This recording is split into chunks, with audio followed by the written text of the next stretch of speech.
தந்த வாக்குக்கெல்லாம் காலம் அருகில் உண்டு. வாதைகள் தொடரும் பாதைக்கெல்லாம் இயேசுவின் இரத்தம் உண்டு. கண்ணின் மணி போல் காத்து நடத்தி உள்ளங்கையில் வரைந்தாரே. நன்மை கிருபை நம்மை தொடர தமது ஜீவன் தந்தாரே. உமதன்புக்கு என்ன சொல்லுவேன், உம் நாமம் நான் பாடுவேன். உமதன்புக்கு என்ன சொல்லுவேன், உம் நாமம் நான் பாடுவேன். காலை முதல் அந்தி மாலை வரை கருத்தாய் ஜெபித்திடுவோம். ஆதி முதல் அந்தம் வரை உம்மையே நம்பிடுவோம். அனைத்து ஆற்றலும் உடைய கடவுளின் திருப்பெயருக்கே மாட்சிமை உண்டாவதாக. பிரியமான இறைமக்களே, மனமகிழ்ச்சியும் நல்ல இயற்கை சூழலோடும் கூடிய இந்த புதிய நாளின் காலை பொழுதற்காக கடவுளை ஸ்தோத்தரித்து ஹெவன் டிவி ஊழியங்களின் சார்பாக இந்த நாளிலும் நம்முடைய ஆலயத்திலே நடைபெறுகின்ற துதி ஆராதனை மற்றும் குடும்ப ஆசீர்வாத சிறப்பு கூட்டத்தில் பங்கு பெற வந்திருக்கின்ற இறைமக்களாகிய உங்கள் அனைவரையும் ஆண்டவரும் இரட்சகருமாகிய இயேசு கிறிஸ்துவின் திருப்பெயரால் இத்தூய ஆராதனைக்கென்று அன்போடு வாழ்த்தி வரவேற்றுக் கொள்கின்றேன்.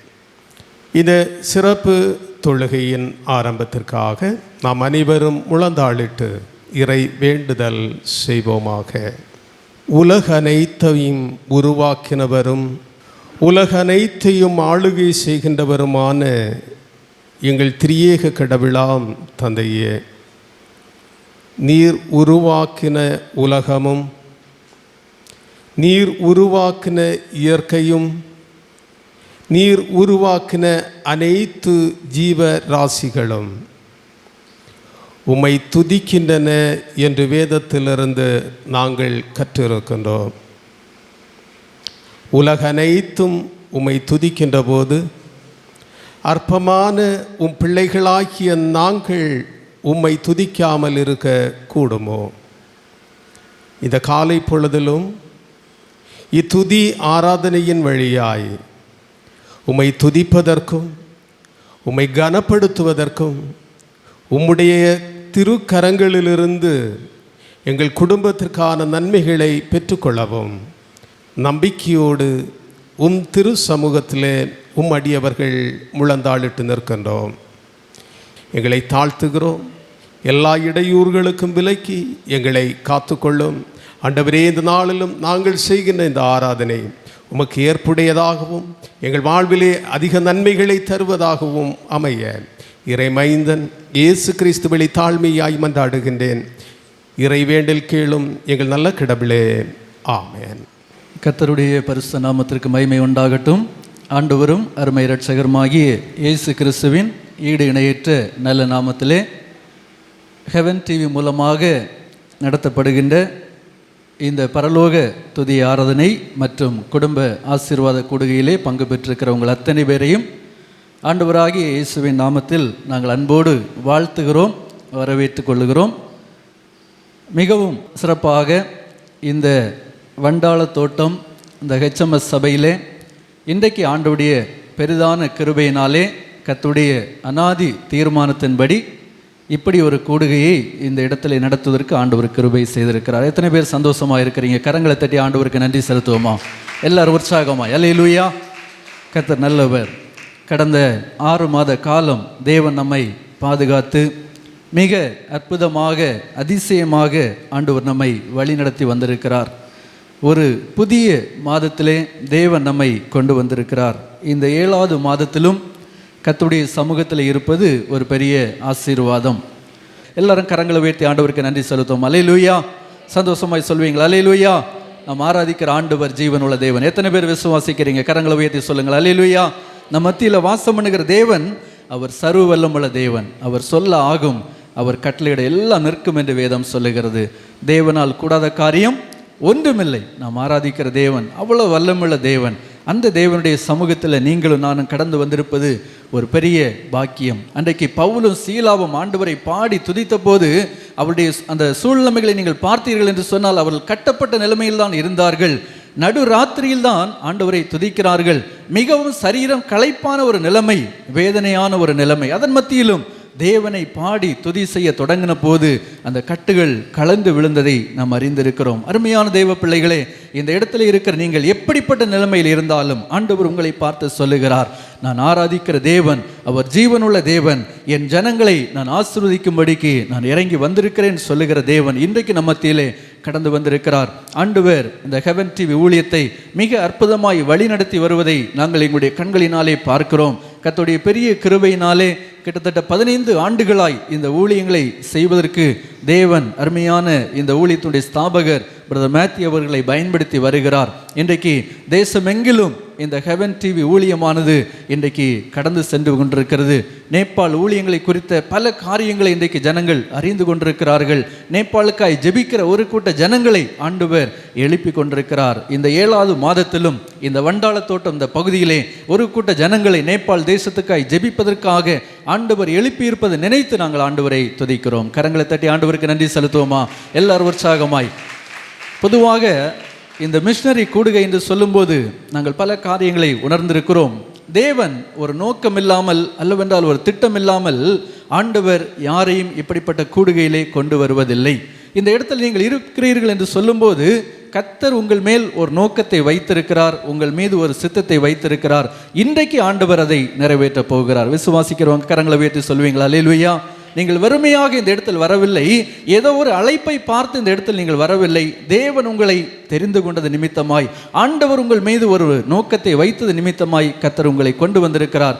இந்த இடத்துல நீங்கள் வெளியே புறப்பட்டு போகும்போது அந்த அனுபவத்தை நீங்கள் பெற்று செல்ல போகிறீர்கள். அழிந்து போகிற ஜனங்களை குறித்த ஒரு பாரத்தை நீங்கள் பெற்று செல்ல போகிறீர்கள். அப்படிப்பட்ட ஒரு எதிர்பார்ப்போடு ஒரு விசுவாசத்தோடு ஆண்டவருடைய சமூகத்தில் நீங்கள் அமர்ந்திருங்கள். தொடர்ந்து நல்ல ஒரு துதி ஆராதனை பகுதியை நாம் ஏறெடுக்க இருக்கிறோம். இன்றைக்கும் நம் மத்தியிலே அருமையான சகோதரர் பிரதர் ஜான் என்னுமாக சிஸ்டர் ஜெருசா நம் மத்தியிலே இருக்கிறார்கள். அவர்கள் இந்த நாளிலே நம் மத்தியிலே கடந்து வந்து ஒரு சில பாடலை பாடி நல்ல ஒரு ஆராதனை பகுதியிலே நம்மை நடத்த இருக்கிறார்கள். நம்ம எல்லாரும் கரங்களை தட்டி அவர்களை உற்சாகமாய் வரவேற்போம். தொடர்ந்து ஒரு சில பாடலை பாடி துதி ஆராதனை பகுதியை நமக்கு அவர்கள் நடத்தி தர இருக்கிறார்கள். Praise the Lord. சந்தோஷமாக இருக்கிறீர்கள் என்று கர்த்தருக்குள் விசுவாசிக்கிறேன். நம்ம எல்லாருக்கும் தெரிந்த பாடல், உன்னதமானவரின் உயர் மறைவில் இருக்கிறவன். சேர்ந்து பாடி ஆண்டவருடைய நாமத்தை உயர்த்துவோம்.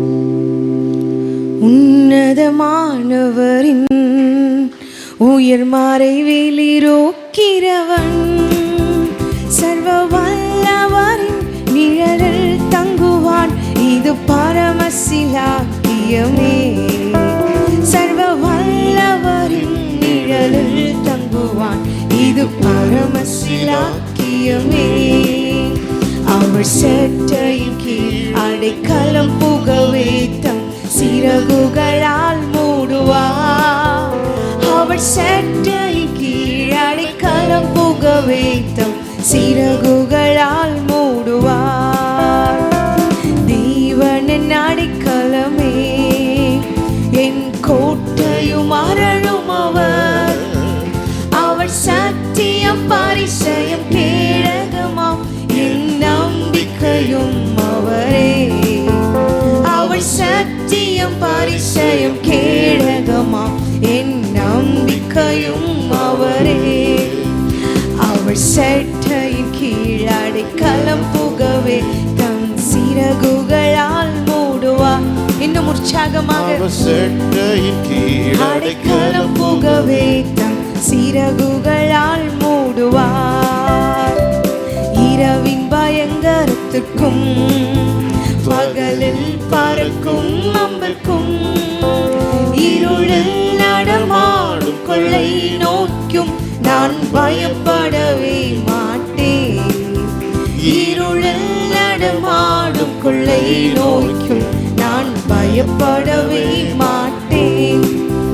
அவர் செட்டையின் கீழ் அடைக்கலம் புகவே தம் சிறகுகளால் மூடுவார். அவர் செட்டையின் கீழ் அடைக்கலம் புகவே தம் சிறகுகளால்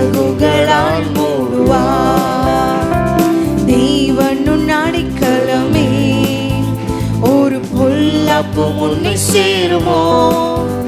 ஒரு வாதையும் உன் கூடாரத்தையே அணுகாமலை காத்திடுவார்.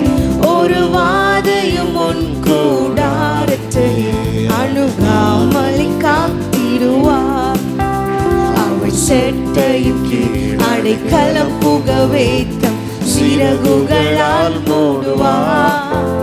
அவர் செட்டையின் கீழ் அடைக்கலம் புகவே தம் சிறகுகளால் மூடுவார்.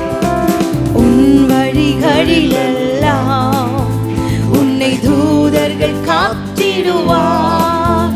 உன் பாதம் கல்லில் இடராதபடி தங்கள் கரங்களில் ஏந்திடுவார். உன் பாதம் கல்லில் இடராதபடி தங்கள் கரங்களில் ஏந்திடுவார்.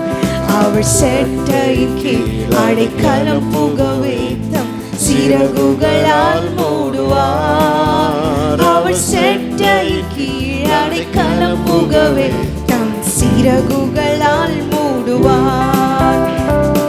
ஆபத்திலும் அவரை நான் நோக்கி கூப்பிடும் வேளையிலும் என்னை தப்புவித்தே முற்றும் ரட்சிப்பார் என் ஆத்துமனீஸ்வரவர்.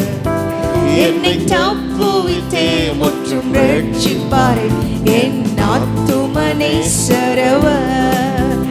அவர் செட்டையின் கீழ் அடைக்கலம் புகவே தம் சிறகுகளால் மூடுவார். அவர் செட்டையின் கீழ் அடைக்கலம் புகவே தம் சிறகுகளால் மூடுவார். அல்லேலூயா. ஆண்டவருடைய நாமத்திற்கு மகிமை உண்டாகட்டும். கடந்த 6 மாதங்களும் எத்தனையோ விதமான ஆபத்துகள், எத்தனையோ விதமான நெருக்கங்கள் நம்முடைய வழிகளில் வந்த பொழுதும் அவர் நம்மை கைகளில் ஏந்தி சுமந்து கொண்டார். உண்மைதானே? கரங்களை தட்டி ஆண்டவரை மகிமைப்படுத்துவோமா? இந்த ஆராதனை வேலைக்காக ஆயத்தமாகி கொண்டிருந்த பொழுது ஆண்டவர் தெளிவாக தந்த ஒரு வார்த்தை என்னன்னா, இளைத்து போன தமது சுதந்திரத்தை திடப்படுத்தும்படி நம்முடைய நடுவில் கர்த்தர் எழுந்தருளி இருக்கிறார். ஹல்லேலூயா. பலவிதமான சூழ்நிலைகளால நீங்க இளைத்து போய் விடாய்த்து போய் இந்த ஆலயத்துல வந்திருக்கலாம். ஆனா ஆண்டவருடைய கண்கள் நம் மீது நோக்கமா இருக்கிறது. அவருடைய செவிகள் நம்முடைய கூப்பிடுதலுக்கு திறந்திருக்கிறது. ஹல்லேலூயா. ஏசு நல்லவர், ஏசு வல்லவர் என்ற பாடலை சேர்ந்து பாடி ஆண்டவருடைய நாமத்தை மகிமைப்படுத்துவோம். ஏசு நல்லவர், ஏசு வல்லவர், என்றென்றும் மாறாதவர், அவர் என்றென்றும் மாறாதவர். ஏசு நல்லவர், ஏசு வல்லவர், என்றென்றும் மாறாதவர், அவர் என்றென்றும் மாறாதவர். வியாதியில் விடுதலை தருபவர், அவர் நல்லவர், நல்லவரே. நம் பாவத்தை மன்னிக்கும் பரிசுத்தர், அவர் நல்லவர், நல்லவரே. வியாதியில் விடுதலை தருபவர், அவர் நல்லவர், நல்லவரே. நம் பாவத்தை மன்னிக்கும் பரிசுத்தர், அவர் நல்லவர், நல்லவரே. அவர் நல்லவர், சர்வ வல்லவர், அவர் கிருபை என்றும் உள்ளது. அவர் நல்லவர், சர்வ வல்லவர், அவர் கிருபை என்றும் உள்ளது. ஏசு நல்லவர், ஏசு வல்லவர், என்றென்றும் மாறாதவர், அவர் என்றென்றும் மாறாதவர். ஏசு நல்லவர், ஏசு வல்லவர், என்றென்றும் மாறாதவர், அவர் என்றென்றும் மாறாதவர். துன்பத்தில் ஆறுதல் அளிப்பவர், அவர் நல்லவர், நல்லவரே. பாரங்கள் யாவையும் நீக்குவார், அவர் நல்லவர், நல்லவரே. துன்பத்தில் ஆறுதல் அளிப்பவர், அவர் நல்லவர், நல்லவரே. நம் பாரங்கள் யாவையும் நீக்குவார், அவர் நல்லவர், நல்லவரே. அவர் நல்லவர், சர்வ வல்லவர், அவர் கிருபை என்றும் உள்ளது. உள்ளத்தின் ஆழத்தில் சேர்ந்து சொல்லுங்க. நல்லவர், சர்வ வல்லவர், அவர் கிருபை என்றும் உள்ளது. இயேசு நல்லவர், இயேசு வல்லவர், என்றென்றும் மாறாதவர், அவர் என்றென்றும் மாறாதவர்.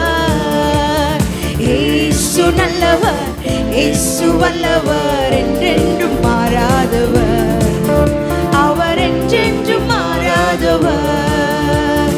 இதுவரை என்னை நடத்தினார், அவர் நல்லவர் நல்லவர். சத்துரு வெட்கப்படும்படி அறிக்கை பண்ணுவோம். நடத்துவார், அவர் நல்லவர் நல்லவரே. இதுவரை என்னை நடத்தினார், அவர் நல்லவர் நல்லவரே. இனிமேலும் என்னை நடத்துவார், அவர் நல்லவர் நல்லவரே. அவர் நல்லவர், சர்வ வல்லவர், அவர் கிருபை என்றும் உள்ளது. அவர் நல்லவர், சர்வ வல்லவர், அவர் கிருபை என்றும் உள்ளது. இயேசு நல்லவர், இயேசு வல்லவர், என்றென்றும் மாறாதவர், அவர் என்றென்றும் மாறாதவர்.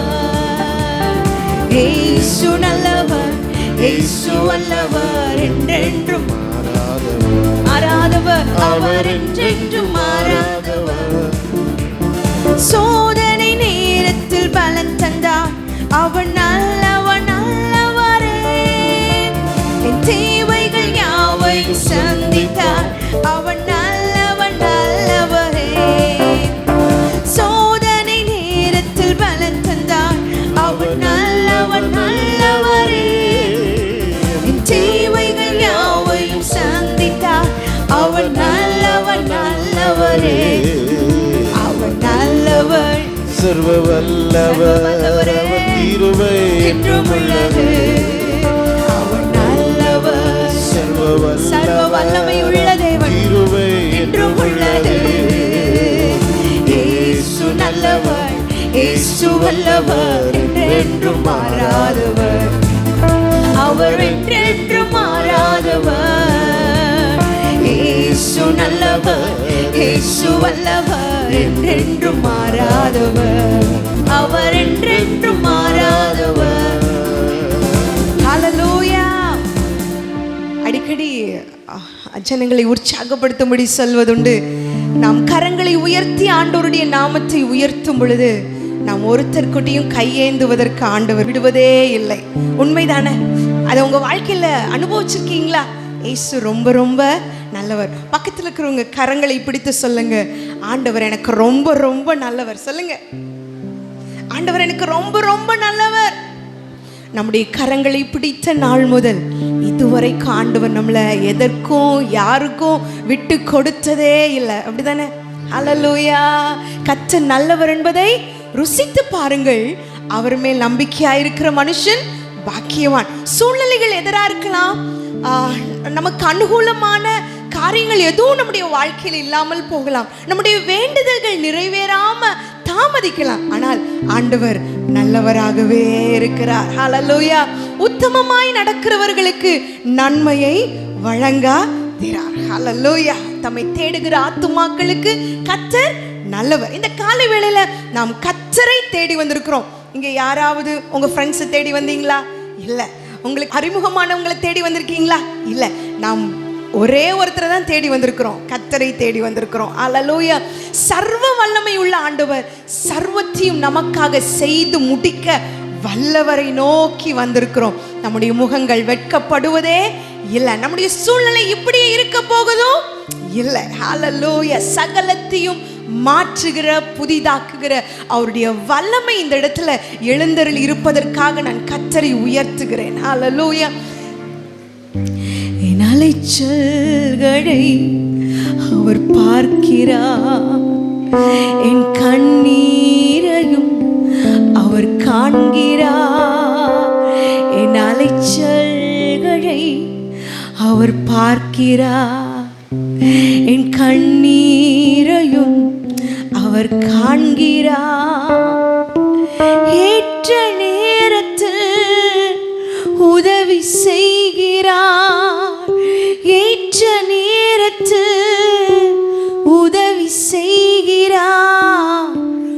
உதவி செய்கிறார்.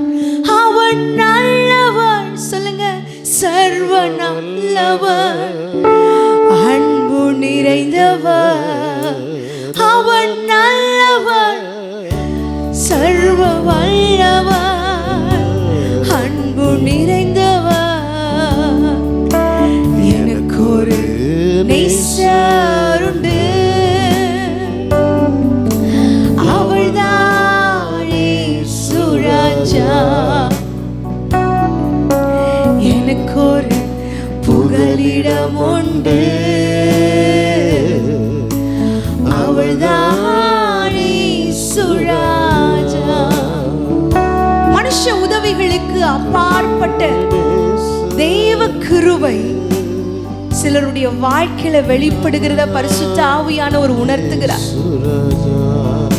வாழ்வின் பாதைகள்ல சில சூழ்நிலைகள்ல ஆண்டவரே பார்த்துக்கோங்க நம்மள அந்த இடத்துல வைப்பார்.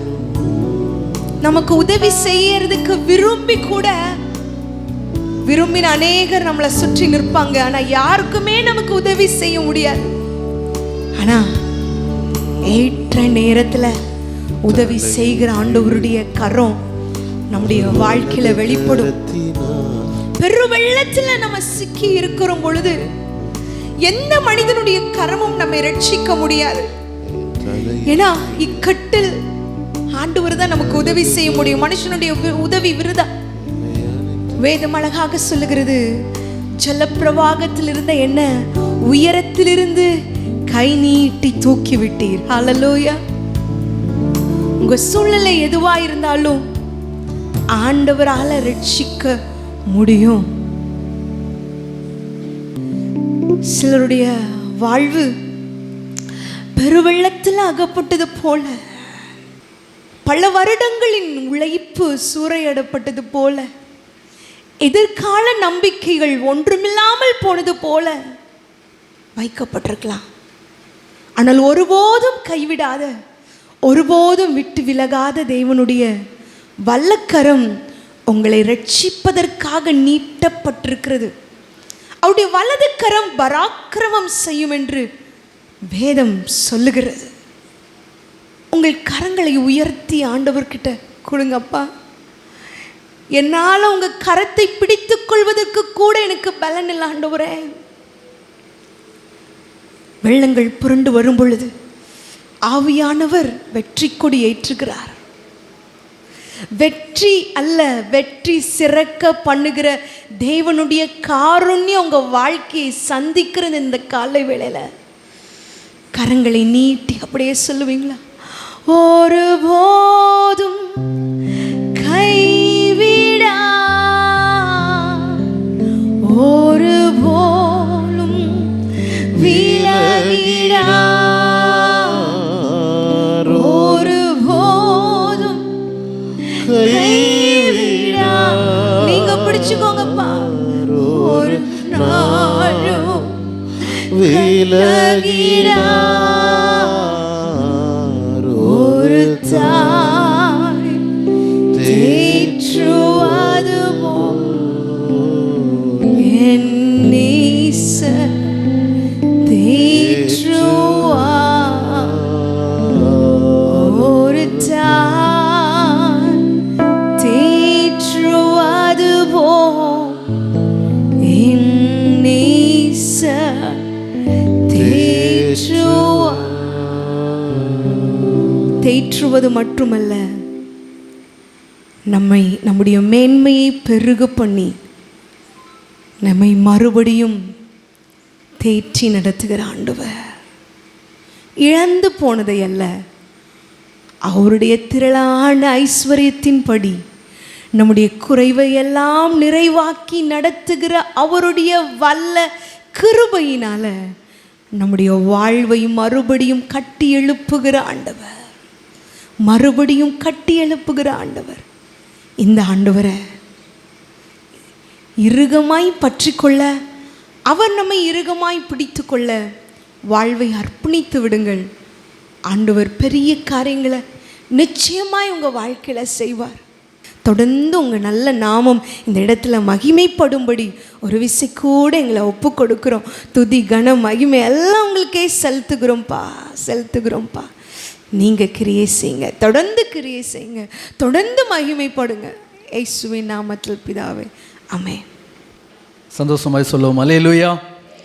கர்த்தர் நல்லவர். எத்தனை பேர் ஆண்டவரை சந்தோஷமாய் விடுதலையாய் ஆராதித்திருக்கிறீங்க? கரங்களை தட்டி ஆண்டவருக்கு நன்றி செலுத்துவோமா? எல்லாரும் உற்சாகமாய், பின்னால் இருக்கிறவங்க எல்லாரும் அல்லேலூயா. கர்த்தர் நல்லவர். இன்றைக்கு அருமையான இந்த துதி ஆராதனை பகுதியை நடத்தின சிஸ்டர் ஜெருசா அவங்க நம்ம மத்தியில் வந்து இயேசு நல்லவர், இயேசு வல்லவர், அவர் என்றென்று மாறாதவர் என்று சொல்லி அந்த பாடலை பாடி நம்மை வழி நடத்தினாங்க. இன்றைக்கு நம்ம அதை உணர்ந்து நம்ம பாடுகிறோம். ஆண்டவர் எனக்கு அற்புதங்களை செய்திருக்கிறார், என்னை நோயிலிருந்து குணமாக்கி இருக்கிறார், பாவத்திலிருந்து எனக்கு விடுதலை கொடுத்திருக்கிறார் என்று சொல்லி நமக்கு தெரியும். நம்ம விசுவாசிக்கிறோம், விசுவாசத்தோடு நம்ம பாடுகிறோம். ஆனால் இப்படிப்பட்ட அன்பை அறிந்திராத, இயேசு என்றால் யார் என்று கேட்கிற, இயேசு என்றால் யார் என்று தெரியாத அந்த தேசத்துக்கு சுவிசேஷத்தை அறிவிக்கிற ஒரு உன்னதமான பணியை இந்த ஹெவன் டிவி ஊழியம் நிறைவேற்றி வருகிறது. 2009ஆம் ஆண்டு தேவன் இந்த ஊழியத்தினுடைய ஸ்தாபகர் பிரதர் மேத்யூ அவர்களுக்கு ஆண்டவர் இந்த தரிசனத்தை கொடுத்தார். நேபாள் தேசத்தை குறித்த ஒரு பாரத்தை கொடுத்து இந்த 3 கோடி ஜனங்களுக்காக நீ என்ன செய்ய போகிறாய் என்று சொல்லக்கூடிய ஒரு அழைப்பின் அடிப்படையிலே, அன்றைக்கு ஒரு அர்ப்பணத்தின் அடிப்படையிலே ஆரம்பிக்கப்பட்ட இந்த ஊழியம் கர்த்தருடைய கிருபையினாலே இன்றைக்கு 15 ஆண்டுகளுக்கு மேலாக மிக சிறப்பாக நடைபெற்று வருகிறது.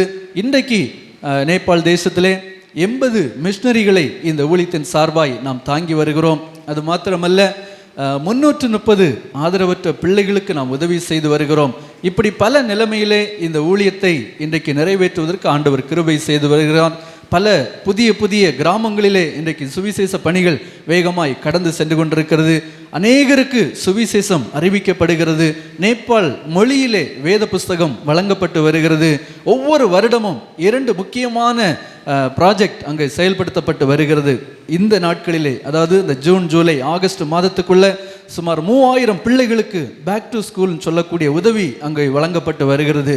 பொதுவாக பேக் டு ஸ்கூல் என்று சொல்லும்போது பலருக்கு அது தெரியாமல் இருக்கலாம். எப்படி நம்முடைய வீடுகளில் இருக்கிற பிள்ளைகளை புதிய கல்வி ஆண்டுக்கு நாம் அனுப்பும் போது அந்த பிள்ளைகளுக்கு school bag, notebook, uniform இதெல்லாம் வாங்கி கொடுக்குறோமோ, அதே போல தான் ஆண்டவரை அறியாத அந்த குடும்பத்தில் உள்ள பிள்ளைகள் புதிய கல்வி ஆண்டுகளுக்கு போகும்போது, புதிதாக ஸ்கூலுக்கு போகிற பிள்ளைகள், இப்படிப்பட்ட பிள்ளைகளை நாம் தெரிவு செய்து அந்த பிள்ளைகளுக்கு படிப்பதற்கு தேவையான அந்த கல்வி உபகரணங்களை இந்த காஸ்பல் ஃபார் நேபாள் ஊழியம் அருமையான பிரதர் மேத்யூ அவர்கள் மூலமாக இன்றைக்கு இந்த நல்ல பணிகள் அங்கே நடைபெற்று வருகிறது.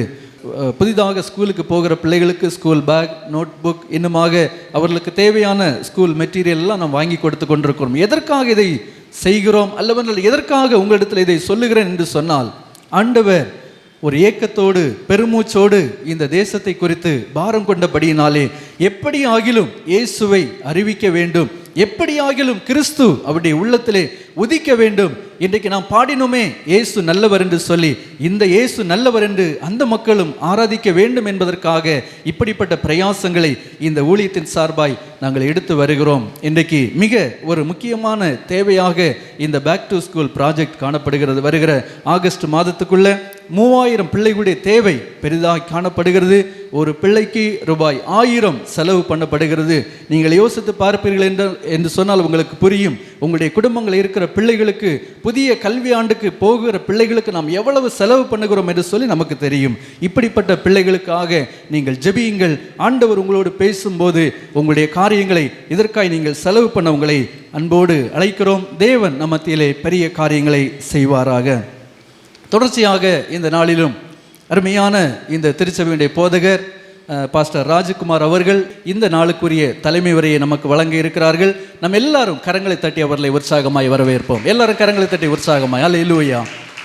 பிரியமான கடவுளுடைய பிள்ளைகளே, மிகுந்த மன நிறைவோடும் உங்களோடு இணைந்து கடவுளை துதிப்பதிலும் ஆராதிப்பதிலும் மிக்க மகிழ்ச்சி அடைகின்றேன். திருச்சபையின் வாழ்விலே இது ஒரு சிறந்த தருணமாக நமக்கு அமையும் என்று நான் இறைவனில் நம்புகின்றேன். நாம் அறிந்திருக்கின்றபடியே ஹெவன் டிவி ஊழியங்களின் சார்பாக இந்த நல்ல பொழுதை கடவுளுடைய ஆலயத்திலே நாம் காண்பதற்கு ஆண்டவர் நமக்கு உதவி செய்தார். இதற்காக ஹெவன் டிவி குடும்பத்தினர் மிகுந்த பிரயாசப்பட்டார்கள். இதற்கான காரியங்கள் அனைத்தையும் சிறப்பாய் செய்தார்கள்.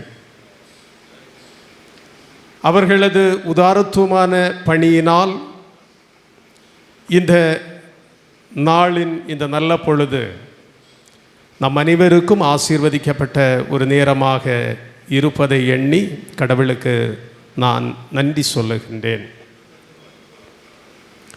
பிரியமானவர்களே, இறை பணி என்பதும் இறை மக்கள் என்பவர்களும் ஏதோ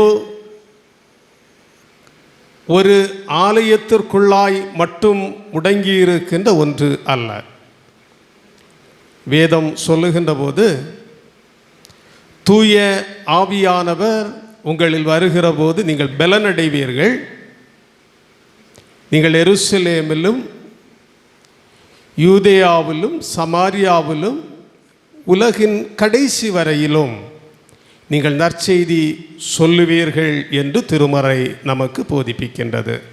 அப்படி என்றால் இறை மக்களாகிய நம் அனைவரும் இறை தூதர்களாக பணியாற்ற அழைக்க பெற்றிருக்கின்றோம்.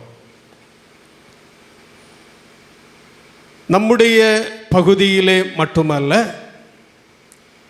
நமது அண்டை தேசமான நேபாள் தேசத்திலும் இந்த மேன்மை மிகு பணியை செய்யும்படி கடவுளால் அழைக்கப்பட்ட ஒரு குடும்பம்தான் ஹெவன் டிவி குடும்பம்.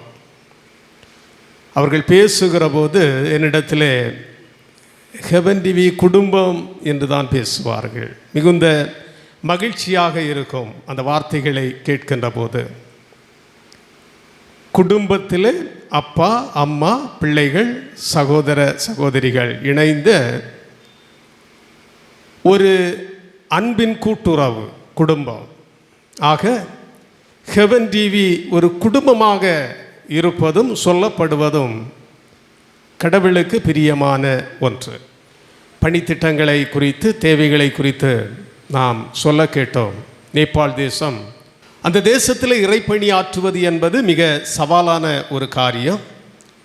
அந்த நல்ல பணியை சிறப்பாய் செய்து கொண்டிருக்கின்றார்கள் என்பது மிகுந்த சந்தோஷம். பொதுவாக ஜீசஸ் கிரைஸ்டை பின்தொடருகின்றவர்கள் 3 பணிகளை செய்ய வேண்டும். என்னெல்லாம் பணி?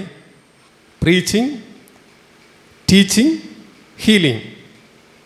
ஜீசஸ் கிரைஸ்ட் சும்மா வாயால் மட்டும் சொல்லிட்டு போகல. நம்ம நிறைய பேர் அப்படி தான் புரிஞ்சு வச்சிருக்கிறோம். இயேசு கிறிஸ்துவனுடைய 3 முக்கியமான பணிகள்: சொல்லுவது, சுகமாக்குவது, கற்றுக் கொடுப்பது. ஒரு நல்ல ஆசிரியராக, ஒரு நல்ல மருத்துவராக, ஒரு நல்ல பிரீச்சராக ஆண்டவராகிய இயேசு கிறிஸ்து பணியாற்றினார் என்று நாம் அறிகின்றோம். அந்த நிலைமையிலே நேபாள் தேசத்தின் பணிகளை பார்க்கின்ற போது ஆண்டவராகிய இயேசு கிறிஸ்து செய்த இந்த 3 பணிகளும் அந்த இடத்திலே ஒருங்கிணைந்து செய்யப்படுவதை நான் அறிந்து கொள்ள முடிகின்றது. ஒரே ஒரு வசனத்தை சுட்டி காட்டுகின்ற போது, மார்க்கு 2ஆம் அதிகாரத்தில் நான் படிக்கின்ற ஒரு சிறப்பான ஒரு ஆண்டவராகிய இயேசு கிறிஸ்து செய்த ஒரு அற்புதம் அங்கே சொல்லப்படுகின்றது. திமிர்வாதக்காரனை சொஸ்தமாக்குதல். நம்ம எல்லாரும் அந்த பகுதியை படிக்கும்போது இயேசு கிறிஸ்து நம்ம ஞாபகத்தில் வருவார், தவறில்லை. குணமான அந்த வியாதிப்பட்ட திமிர்வாதக்காரனும் நம்முடைய சிந்தையிலே வருவார். நல்லது. மிக முக்கியமாக ஒரு 4 மனிதர்கள் அங்கே வருகின்றார்கள். யாரு என்ன செய்தாங்க? திமிர்வாதக்காரனை இயேசுவினிடத்திலே கொண்டு வந்தவர்கள், கூரையை பிரித்து இயேசுவின் பாதத்தில் இறக்கின மனிதர்கள். அதுதான் கடவுளுடைய பணி. சில வேளையிலே அந்த பணிகளை நம்ம எண்ணி பார்ப்பதில்லை. அங்கே ஜீசஸ் கிரைஸ்டையும் திமிர்வாதக்காரரையும் மட்டுமே நாம் ஆலோசிக்கிறோம், சிந்திக்கிறோம். அந்த திமிர்வாதக்காரன் இயேசுவினிடத்தில் வருவதற்கு ஒரு 4 பேர் துணை செய்கின்றார்கள், அழைத்து வருகின்றார்கள், சுமந்து வருகின்றார்கள். தடைகளை கடந்து கூரையை பிரித்து இயேசுவின் பாதத்திலே அந்த மனிதரை கொண்டு வந்து சுகமாக்குகின்றார்கள். இதுதான் உண்மையான இறைப்பணி என்பது. கடவுளை அறியாத, கடவுளிடத்திலே வருவதற்கு தடைபட்டு இருக்கின்ற மனிதர்களை கடவுளிடத்திலே அழைத்து வருவது, கொண்டு வருவது தான் இறைப்பணி என்பது. இத்தகைய ஒரு நல்ல பணியை ஹெவன் டிவி வழியாய் நம்முடைய தேசத்திலும் அண்டை தேசத்திலும் கடவுள் செய்வது மிக மிக சிறப்பானதொரு காரியம்.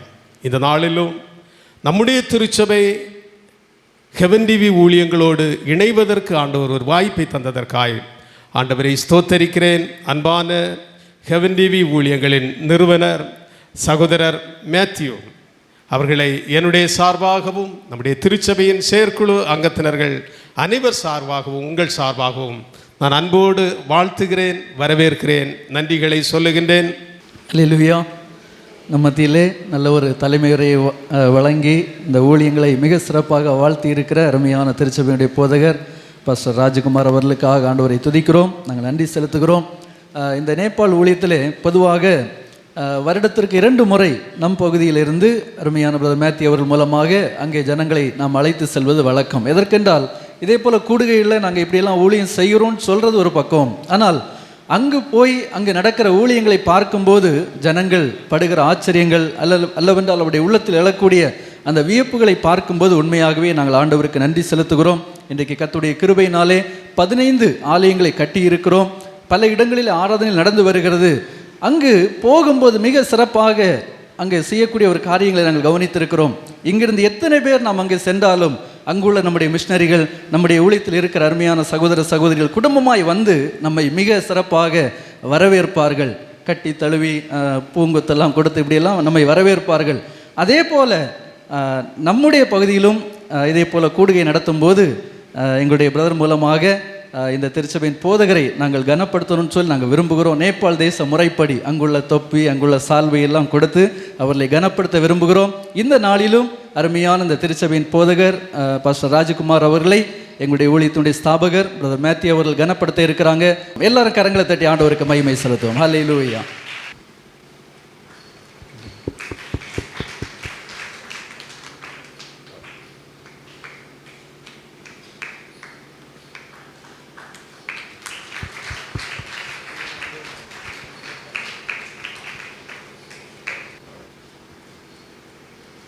கர்த்தருடைய நாமத்திற்கு மகிமை உண்டாகட்டும்.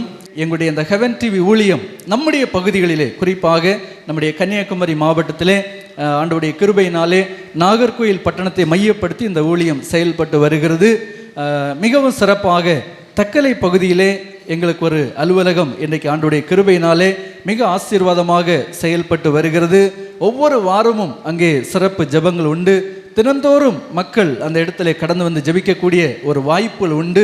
இப்படிப்பட்ட இந்த பணிகளை குறித்து நம்முடைய பகுதி, இந்த மேட்டுக்கடை தக்கலை சுற்றுவட்டார பகுதியிலே இந்த ஊழியங்கள் எப்படி செயல்படுகிறது, இதனுடைய செயல்பாடுகள் என்ன, எப்படி இந்த நேபாள் ஊழியத்திற்கு இந்த பணிகளை நாம் நிறைவேற்றி வருகிறோம் என்கிறதான காரியங்களை எங்களுடைய ஊழியத்தில் இருக்கிற அருமையான சிஸ்டர் ஜெபமலர் அவர்கள் இன்றைக்கு நம்ம மத்தியில் இருக்கிறார்கள். இப்போது அவர்கள் வந்து இந்த ஊழியத்துடைய செயல்பாடுகளை குறித்து நம்ம மத்தியிலே சொல்ல இருக்கிறார்கள். நம்ம எல்லாரும் கரங்களை தட்டி அவர்களை உற்சாகமாய் வரவேற்போம். அல்லேலூயா. பிதா குமாரன் பரிசுத்தாவியானவருக்கே மகிமை உண்டாகட்டும். 2009ஆம் ஆண்டு நமது சகோதரர் பிரதர் மேத்யூ அவர்களுக்கு கர்த்தர் கொடுத்த தரிசனம், நேபாள் தேசத்தை குறித்து ஒரு தரிசனத்தை கொடுத்துருக்காங்க. அந்த தரிசனத்தின் அடிப்படையில் இந்நாள் வரையிலும் தேவனுடைய தரிசனம் நேபாள் தேசத்தில் நிறைவேற்றப்பட்டு கொண்டு வருகிறது. அதற்காக நம்முடைய தேவனுக்கு நாம் நன்றி துதி ஸ்தோத்திரங்களை ஏறெடுப்போம். அந்த ஊழியத்தின் மூலமாக கர்த்தர் கொடுத்த ஒரு சேனல் தான் இந்த ஹெவன் டிவி சேனல். இதனுடைய தலைமை அலுவலகம் நாகர்கோவில் நாகர்கோயில் வாட்டர் டேங்க் ரோடில் செயல்பட்டு வருகிறது. அது Zoom 1ஆகவும் Zoom 2ஆக தக்கலை பகுதியில் மேட்டுக்கடை பகுதியை மையமாக கொண்டு இந்த ஹெவன் டிவி அலுவலகம் செயல்பட்டு வருகிறது. இந்த தக்கலை பகுதியில் சகோதரர் சாமுவேல் அவர்கள் தலைமையில் நாங்கள் சகோதர சகோதரிகளாக இணைந்து கர்த்தருடைய நாமத்தை மகிமைப்படுத்தி அவருடைய பணியை நாங்கள் அனுதினமும் நிறைவேற்றி வந்து கொண்டிருக்கிறோம். எங்களுடைய தக்கலை பகுதியில் மிக முக்கிய சிறப்பு என்னவென்றால் ஒவ்வொரு வாரமும் செவ்வாய்க்கிழமை தோறும் நாங்கள் சகோதரிகளாக அநேக பேர் இணைந்து விடுதலை மன்றாட்டு ஜெபம் என்று காலை 11 மணியிலிருந்து மதியம் 1 மணி வரையிலும் நாங்கள் இணைந்து நம்முடைய இந்திய தேசத்திற்காக நேபாள் தேசத்திற்காக நாங்கள் ஜெபிப்பது உண்டு. இன்னும் குடும்ப பங்காளர்கள் அநேக பேருடைய வியாதியில் இருப்பவர்கள் குணமடைவதற்காகவும் தேவையில் இருப்போருடைய தேவைகள் சந்திக்கப்படுவதற்காக நாங்கள் ஜெபிக்கிறது உண்டு. எங்களுடைய ஜெபத்தை கர்த்தர் கேட்டு அநேக பேரை சாட்சிகளாக நிறுத்தி இருக்கிறார். நாங்கள் தேவனுக்கு ஸ்தோத்திரங்களை ஏறெடுக்கிறோம். இன்னுமாக நாம் பார்க்கின்ற போது அநேக பேர் எங்களை ஜெபத்திற்கு இல்லங்களில் அழைப்பது உண்டு. நாங்கள் அந்த வேளையில் அவர்களுடைய இல்லத்தில் கடந்து சென்று நாங்கள் ஜெபித்து அநேக பேர் எங்களுடைய குடும்ப பங்காளர்களாக இணைந்து அநேக உதவிகளை செய்து வருகிறார்கள். இன்னுமாக உங்களில் யாரேனும் விருப்பப்பட்டால் உங்களுடைய இல்லங்களையும் நாங்கள் சகோதர சகோதரிகளாக சந்திப்பதற்கு நாங்கள் ஆயத்தமாக உள்ளோம். இன்னுமாக நாம் பார்க்கின்ற போது இந்த ஊழியத்தின் நோக்கம் நேபாள் தேசத்தில் இருப்பவர்கள் இயேசு கிறிஸ்துவை அறிந்து கொள்ள வேண்டும். அதற்காக வருடத்தில் 2 ப்ராஜெக்டுகள் செய்யப்பட்டு வருகின்றது. ஒன்று பேக் டு ஸ்கூல். அந்த ப்ராஜெக்ட் இப்பொழுது நடைமுறையில் இருந்து கொண்டு இருக்கிறது. நம்முடைய பிள்ளைகளுக்கு ஸ்கூலுக்கு என்னென்ன தேவைகள் என்று நாம் அறிந்து அதற்கு அதிகமாகவே நம்முடைய பிள்ளைகளுக்கு நாம் செய்து கொடுக்கிறோம். நம்முடைய பிள்ளைகளுக்கு ஒரு நாள் எனது வெனஸ்டே ட்ரெஸ் இல்லையா, மற்ற 4 நாள் யூனிஃபார்ம், அந்த 4 நாளுக்குமே ஒரு நாள் ஒரு ட்ரெஸ் என்று சொல்லி நாம் என்ன செய்திருக்கிறோம், நம்முடைய பிள்ளைகளுக்கு வைத்திருக்கிறோம். காலையில் ஸ்நாக்ஸ் கொடுத்து விடுகிறோம், மத்தியானம் லஞ்சு கொடுத்து விடுகிறோம். இன்னும் இதற்கிடையில் வாய்ப்பு கிடைத்தால் நம்முடைய வீட்டில் இருக்கிற பிள்ளைகளுடைய தாத்தா பாட்டிகள் பிள்ளைகளுக்கு தேவையான உணவுப் பொருட்களை கொண்டு போகக்கூடிய அளவுக்கு இன்றைக்கு கர்த்தர் நம்மை ஆசீர்வதித்து வைத்திருக்கிறார். இந்த ஆசீர்வாதத்தையும் அந்த நேபாள் தேசத்து பிள்ளைகள் அனுபவிக்க வேண்டும், அவர்களும் அதை பெற்றுக்கொள்ள வேண்டும் என்று சொல்லி ஒரு வருடத்தில் ஒரு பிள்ளைக்கு 1000 ரூபாய் என்ற அளவில் நாங்கள் அந்த காரியத்தை செய்து கொண்டிருக்கிறோம். அதற்காக நாங்கள் பிரயாசப்பட்டு ஜெபிப்பது உண்டு. தேவன் எங்களுடைய ஜெபத்தை கேட்டு இந்த பேக் டு ஸ்கூலுக்கு என்று அநேக பேரை எழுப்பி கொண்டிருக்கிறார்கள். நீங்களும் விருப்பப்பட்டால் இதில் இணைந்து பிள்ளைகளுக்கு தேவையான உதவிகளை செய்கின்ற போது நம்முடைய தலைமுறைகளையும் நம்முடைய பிள்ளைகளையும் தேவன் ஆசீர்வதிப்பார் என்பதில் எந்தவித சந்தேகமும் இல்லை. இன்னுமாக ஒரு ப்ராஜெக்ட் பார்க்கின்ற போது கிறிஸ்மஸ் கிஃப்ட், நமக்கு தெரியும் கிறிஸ்மஸ் டிசம்பரில் வருகிறது என்றால் நாம் அக்டோபர் மாதத்திலே ஆயத்தமாகி விடுவோம். ஒருவருக்கு ஒரு ட்ரெஸ் அல்ல 2, 3 என்று எடுக்கிற அளவுக்கு நாம் இன்று இருக்கிறோம். 5000 குடும்பத்திற்கு நம்முடைய ஊழியத்தின் மூலமாக கிறிஸ்மஸ் கிஃப்ட் கொடுக்கப்பட்டு வருகிறது. அதற்காக நாங்கள் அதிகமாய் பிரயாசப்பட்டு நாங்கள் அநேக பேராய் தேவ சமூகத்தில் அமர்வது உண்டு. நீங்களும் விருப்பப்பட்டால் எங்களோடு இணைந்து நாம் என்ன செய்வோம், தேவனுடைய தீர்மானத்தை அவர் நமக்கு தந்திருக்கிற திட்டங்களை நிறைவேற்றுவதற்கு ஏதுவானதாக இருக்கும். நாம் அனைவரும் ஒன்றிணைந்து ஒரு சில நிமிடங்கள் இந்த குடும்ப பங்காளர்களுக்காக ஹெவன் டிவி ஊழியத்திற்காக இங்கு வந்து கூடியிருக்கிற திருச்சபை மக்கள் உங்கள் அனைவருக்காக நாம் ஒரு நிமிடம் நம் தேவனை நோக்கி பார்ப்போமா? சர்வ சிருஷ்டிக்கும் எஜமானராய் இருக்கிற எங்கள் அன்பின் இயேசப்பா, உம்முடைய சாயலாகவே நீர் எங்களை எல்லாம் படைத்து அப்பா இன்றைய நாளில் நாங்கள் உம்முடைய நாமத்தை மகிமைப்படுத்துவதற்காக தேவனே நீங்கள் இந்த HMS வண்டாள தோட்டம் திருச்சபையை தேர்ந்தெடுத்து தந்து அப்பா இந்த இடத்துல துதி சத்தம் எழும்பும்படியாக அப்பா ஒரு கூட்ட மக்களாக நீர் இந்த இடத்துல கூட்டி இணைத்திருக்கிறீரே ராஜா, அதற்காக நாங்கள் நன்றி செலுத்துகிறோம், துதிக்கிறோம், ஸ்தோத்தரிக்கிறோம் ஆண்டவரே. அப்பா, இந்த இடத்துல விதைக்கப்படுகிற ஒவ்வொரு விதைகளும் ராஜா ஆண்டவரே வளர்ந்து பெருகி அப்பா எங்களுக்கு அதிகமான பலன்களை கொடுக்க போகிறபடியினால நாங்கள் நன்றியோடு துதிக்கிறோம், ஸ்தோத்தரிக்கிறோம் ஆண்டவரே. எங்களுடைய ஹெவன் டிவி ஊழியத்தில் இணைந்து ஆண்டவரே எங்களுக்கு அநேக உதவிகளை செய்து கொண்டிருக்கிற ஒவ்வொரு குடும்ப பங்காளர்களுக்காக நாங்கள் நன்றி செலுத்துகிறோம், துதிக்கிறோம், ஸ்தோத்தரிக்கிறோம். அப்பா, கர்த்தர் சகலத்தையும் அதினதின் நாட்களிலே நேர்த்தியாய் செய்ய போதுமானவராய் இருக்கிறீரே ராஜா. அப்படியாக ஒவ்வொரு குடும்ப பங்காளர்களுடைய இல்லங்களிலும் தேவைப்படுகிற ஒவ்வொரு தேவைகளையும் அறிந்தவராய் இருந்து அப்பா நீங்க எல்லா காரியங்களையும் எங்களுக்கு நீங்க நேர்த்தியாய் செய்து கொடுத்து கொண்டிருக்கிறபடியினால நாங்கள் நன்றியோடு துதிக்கிறோம், ஸ்தோத்தரிக்கிறோம் ஆண்டவரே. அப்பா, இது உம்முடைய திட்டம் ஆண்டவரே. நேர் எங்களுக்கு தந்த தரிசனம் ராஜா. இந்த தரிசனத்தை இந்நாள் வரையிலும் நிறைவேற்றின தேவன் இன்னும் நேர்த்தியாய் நிறைவேற்ற போதுமானவராய் இருக்கிறபடியினால நாங்கள் நன்றியோடு துதிக்கிறோம், ஸ்தோத்தரிக்கிறோம் ராஜா. எல்லா காரியத்தையும் உம்முடைய கரத்துல அர்ப்பணிக்கிறோம், ஒப்புவிக்கிறோம். இயேசு கிறிஸ்துவின் வழியாய் ஜெபங்கேளும் ஜீவனுள்ள நல்ல தந்தையே, ஆமீன், ஆமீன். அல்லேலூயா. சந்தோஷமாய் கரங்களை தட்டி ஆண்டவருக்கு நன்றி செலுத்துவோமா? எல்லாரும் உற்சாகமாய் ஆமேன். கர்த்தர் நல்லவர். இன்றைக்கு சென்னை பட்டணத்தில் மிக சிறப்பாக இந்த ஊழியமானது செயல்பட்டு வருகிறது. இதனுடைய செயல்பாடுகளை குறித்து இன்றைக்கு நம் மத்தியில் இருக்கிற அருமையான ஜோஷுவா அவர்கள் எப்படி சென்னை பட்டணத்திலே தேவன் இந்த ஊழியத்தை கொண்டு பெரிய காரியங்களை செய்து வருகிறார், இந்த ஊழியத்துடைய செயல்பாடுகள் என்ன, எப்படி நாம் ஜனங்களை சந்திக்கிறோம், எப்படி ஆண்டவர் இந்த ஊழியங்களிலே புதிய பங்காளர்களை இணைத்து கொண்டிருக்கிறார், நேபாள் தேசத்தில் நடந்து கொண்டிருக்கிற காரியம் என்ன என்பதை குறித்த செயல்பாடுகளை இன்றைக்கு நம் மத்தியிலே சொல்ல இருக்கிறார்கள். அருமையான ஜோஷுவா அவர்களை நாங்கள் முன்பதை அழைக்கிறோம். நம்ம எல்லாரும் கரங்களை தட்டி அவர்களை உற்சாகமாய் வரவேற்போம். கர்த்தருடைய பரிசுத்த நாமத்திற்கு மகிமை உண்டாவதாக. இந்த நாளிலும் எங்களுடைய பணிவான அன்பான அழைப்பை ஏற்று உங்களுடைய விலை மதிக்க முடியாத நேரத்தை இந்த ஹெவன் டிவியின் மிஷனரி குடும்பத்தார் செய்கிற ஊழியங்களை குறித்து கேள்விப்படுவதற்கும் அறிந்து கொள்வதற்கும் இங்கே கூடி வந்திருக்கிற HMS வண்டாளத்தோட்டம் திருச்சபை யாவருக்கும் ஹெவன் டிவி குடும்பத்தின் சார்பாக நன்றிகளை தெரிவித்துக் கொள்கிறோம். ஏனென்றால் முதலில் ஒரு மனிதனுடைய வாழ்வின் மிக மிக வேல்யூவான பகுதி என்று சொன்னால் அவர்களுடைய நேரம் தான். தேவன் அவர்களுக்கு கொடுக்கிற டைம் தான் நம்முடைய வாழ்க்கையிலேயே மிகவும் மதிப்பு மிகுந்த பகுதி இல்லைங்களா? நாளைக்கு இருப்போன்னு சொல்ல முடியாதுல்ல. அப்போது ஒவ்வொரு நாளும் கடவுள் கொடுத்த மிகப்பெரிய ஒரு கொடையாக ஒரு ஈவாக இருக்கிறது. இந்த நேரத்தில் அடியேன் சென்னை மண்டலத்தை மையப்படுத்தி ஹெவன் டிவி குடும்பத்தார் செய்து வருகிற இந்த செயல்பாடுகளை ஒரு சில காரியங்களை உங்கள் முன்பாக சமர்ப்பிக்க விரும்புகிறேன். நமது சென்னை கேபிட்டல் சிட்டியாக இருக்கிறபடினாலே அங்கே நமக்கு ஒரு தலைமை அலுவலகம் உண்டு. ஹெவன் டிவியின் தலைமை அலுவலகம் வலசரவாக்கம் என்கிற பகுதியிலே இருந்து கர்த்தருடைய ஊழியத்தை செய்து வருகிறோம். அந்த இடத்துல நமக்கு ஜோன் 1 என்று சொல்லப்படுகிற தலைமை அலுவலகம் அங்கே இருக்கிறது.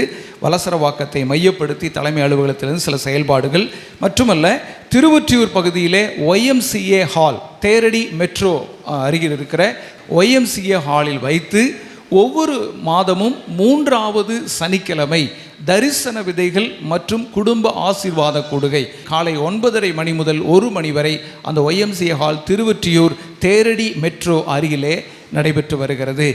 உங்களுடைய குடும்பத்தார் யாராகிலும் மற்ற சென்னை பட்டணத்திற்கு அருகிலும் சென்னையிலும் இருப்பார்களானால் தயவு செய்து இந்த ஊழியத்தோடு இணைந்து செயல்பட விரும்பினால், ட்ராவல் பண்ண விரும்பினால் எங்களை தொடர்பு கொள்ளுங்கள். நாங்கள் சென்னை பட்டணத்திலிருந்து நடக்கக்கூடிய செயல்பாடுகளை நான் உங்களுக்கு தெரியப்படுத்த விரும்புகிறோம். அது மாத்திரமல்ல, ஒவ்வொரு வாரமும் செவ்வாய்க்கிழமை தோறும் விடுதலையின் மன்றாட்டு ஜெபம் நடைபெற்று வருகிறது. அது மாத்திரமல்ல, ஃபீட் நேஷன் என்கிற நம்முடைய NGO சார்பாக சென்னை பட்டணத்திலே ரோட்டோர வாசிகளுக்கான சீட்ஸ் ஆஃப் ஹோப், நம்பிக்கையின் விதைகள் என்று சொல்லக்கூடிய ஒரு வேளை ஆகாரம், மதிய ஆகாரம் மாத்திரம் அந்த ரோட்டோர வாசிகளுக்காக நாம் நம்முடைய ஊழியத்தின் சார்பாக கொடுத்து வருகிறோம். அதுபோல ஏழை விதவை சகோதரிகள் மற்றும் தாய்மார்களுக்கு மாதந்தோறும் வீட்டு உபயோகத்திற்கான மளிகை பொருட்கள், எண்ணெய், அரிசி, பருப்பு, ரவை, கொஞ்சம் க்ராசரிஸ் எல்லாம் இணைந்து விதவை தாய்மார்களுக்கும் விதவை சகோதரிகளுக்கும் ஒரு பக்கெட் ஆஃப் ஹோப் என்ற பெயரில் மாதந்தோறும் இந்த உதவியை நம்முடைய ஃபீட் நேஷன் NGO மூலமாக சென்னை மண்டலத்திலிருந்து இது விநியோகிக்கப்பட்டு வருகிறது. இங்கே கன்னியாகுமரி மாவட்டத்திலும் அந்த செயல்பாடு செய்யப்பட்டு வருகிறது. நீங்கள் எங்களோட ஹெவன் டிவியில் நீங்கள் பார்த்துருப்பீங்கன்னு நினைக்கிறேன். அப்போது bucket of hope, seeds of hope என்கிற 2 ப்ராஜெக்டுகள் ஃபீட் நேஷன் சார்பாக அங்கே செய்யப்பட்டு வருகிறது. இந்த செயல் திட்டங்களை சென்னையில் இருக்கக்கூடிய அருமையான சகோதரர் நெகேமியா என்கிற ஒரு அண்ணனும் அடியானும் இணைந்து இந்த செயல் திட்டங்களை செய்து வருகிறோம். தொடர்ந்து நேபாள் ஊழியங்கள், ஹெவன் டிவி ஊழியங்கள், ஃபீட் நேஷன் செயல் திட்டங்கள் காரியங்களை குறித்து நீங்கள் எங்களோடு தொடர்பு கொண்டால் அதற்குரிய விரிவான காரியங்களை உங்களுக்கு நாங்கள் தெரியப்படுத்த விரும்புகிறோம். உங்களுடைய வீடுகளிலே டிவியில் பார்த்து கொண்டிருக்கிற தேவ பிள்ளைகள் ஒருவேளை இந்த கூடுகைக்கு வர முடியாவிட்டாலும் டிவியில் பார்த்து கொண்டிருக்கிற ஹெவன் டிவி நேயர்களுக்கு, தேவ பிள்ளைகளுக்கும் ஒரு அன்பான வேண்டுகோளை உங்கள் மத்தியில் சமர்ப்பிக்க விரும்புகிறேன். நீங்கள் உங்களுடைய வீடுகளிலே சில நேரங்களிலே திருமண நாள் மற்றும் உங்கள் பிள்ளைகளுடைய விசேஷித்த காரியங்கள், பிறந்த நாட்கள் மற்றும் ஏதாவது சீர் போன்ற காரியங்கள் வரும்போது நீங்கள் இந்த ஊழியங்களை நினைத்து கொள்ளுங்கள். கர்த்தர் சொன்ன விஷயத்தில் ஒரு முக்கியமான ஒரு வார்த்தையை நினைவுபடுத்த விரும்புகிறேன். நீயோ விருந்து பண்ணும்போது உன் இன ஜன பந்துக்களை அழைப்பியாதிருப்பாயாக. தெருவில் போய் குருடரையும் ஊனரையும் சப்பானிகளையும் நீ வரவழைப்பாயாக. அவர்கள் உனக்கு பதில் செய்ய மாட்டார்கள், நீதிமான்களின் உயிர்த்தெழுதலில் உனக்கு பதில் செய்யப்படும் என்று கர்த்தர் சொல்லியிருக்கிறார். அல்லேலூயா. அப்போது தேவன் சொன்ன ஒரு முக்கியமான, எப்பவுமே ஆண்டவருடைய வார்த்தைக்கு தேவ பிள்ளைகளாகிய நாம் கீழ்ப்படிய கடமைப்பட்டு இருக்கிறோம்.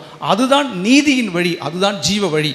நம்முடைய மனம் போன போக்கில் போவது ஜீவ வழி அல்ல, அது சொசைட்டி, சமுதாயத்தின் வழி. கர்த்தர் நமக்கு கற்பித்து கொடுத்தது. நம்முடைய குடும்பத்தில் வருகிற நல்ல கெட்ட காரியங்களில் எவ்வளவோ காரியங்களுக்கு பணத்தை செலவு பண்ணுகிறோம். அப்போ இப்படிப்பட்ட ஏழைகளையும் விதவை தாய்மார்களையும் ரோட்டோர வாசிகளையும் உங்களுடைய வீடுகளில் வருகிற நல்ல கெட்ட காரியங்களை நீங்கள் நினைவு கொள்ளுங்கள். அந்த காரியம் நீங்கள் ஆண்டவருடைய வருகையில் உங்களுக்கு அதற்கான பதில் செய்யப்படும். இந்த நேரத்தில் ஒரு நார்சிசஸ் பற்றிய ஒரு செவி வழி ஒரு சின்ன கதையை நான் சொல்லிட்டு என்னுடைய உரையை முடிக்க விரும்புகிறேன். மெல்கிசேதேக்கு, பரிசுத்த வேதத்தில் மெல்கிசேதேக்கு என்கிற மிகப்பெரிய ஒரு தேவ மனிதர் இருந்தார். ஆபிரகாம் போய் தசமபாகம் கொடுத்த மனிதர் யாரு? மெல்கிசேதேக்கு. அவரை பற்றிய ஒரு சம்பவத்தில் இந்த கதை போடப்பட்டிருந்தது. நார்சிசஸ் என்கிற ஒரு இளைஞன் இருந்தான். மிக அழகான ஒரு இளைஞன் இருந்தானா. இந்த அழகான இளைஞன் தினந்தோறும் வனத்தில் போய் ஒரு அடர்ந்த காட்டுக்குள்ளே ரொம்ப தூர பிரயாணம் போய் ஒரு நல்ல நீர் ஏரி கரையில் உட்கார்ந்து தன்னுடைய அழகை ரசித்து கொண்டிருப்பானான். தினந்தோறும் அவன் இப்படி செய்கிறது வழக்கம். அப்போது ஒரு வன தேவதை இவனுடைய அழகில் மயங்கி, இந்த நார்சிசஸ் என்கிற இளைஞனுடைய அழகில் மயங்கி தினந்தோறும் இவனை பின்தொடர்ந்து வந்து இவன் போகிற இடமெல்லாம் மறைந்திருந்து இந்த வன தேவதை இந்த இளைஞனை ரசித்து கொண்டிருக்குமா. தூரத்திலிருந்து ரசித்து கொண்டிருக்குமா. இப்படி தினந்தோறும் இந்த ஏரியில் வந்து உட்கார்ந்து தன்னுடைய ஏரி தண்ணீரில் தன்னுடைய முகத்தை பார்த்து ரசித்த இந்த இளைஞன் ஒரு நாள் அந்த தண்ணீரில் விழுந்து, ஏரியில் விழுந்து செத்து போனான். அப்போ அந்த இடத்துல ஒரு பூ தோன்றினதான். நார்சிசஸ் என்கிற ஒரு பூ தோன்றி இருக்கிறது. அந்த இளைஞன் விழுந்த அந்த ஏரி அழுது அந்த நன்னீர் ஏரியானது உப்பாகி போனதாக அந்த கதை முடிகிறது. அப்போ அந்த வனதேவதை இளைஞன் செத்து போனதுக்கப்புறம் அந்த ஏரிக்கிட்ட வந்து கேட்டுச்சான், நீ நார்சிசஸ் என்கிற இளைஞனுக்காக அழுகிறதுல வியப்பு எதுவுமே கிடையாது. ஏனென்றில் நான் தினந்தோறும் அவனுடைய அழகில் மயங்கி அவனை பின்தொடர்ந்து வந்து அவனோடு பேசணும், அவனோடு பழகணும்னு வந்து பின்தொடர்ந்து வந்த போதும் எனக்கு அந்த வாய்ப்பு கிடைக்கல. ஆனால் தினந்தோறும் உன்னுடைய கரையில் உட்கார்ந்து உன்னுடைய தண்ணீரில் அவன் தன்னை அழகை ரசித்த போது பக்கத்தில் உட்கார்ந்து அவனோடு பேசவும் அவனுடைய அழகை ரசிக்கவும் உனக்கு மட்டும் வாய்ப்பு கிடைச்சிது.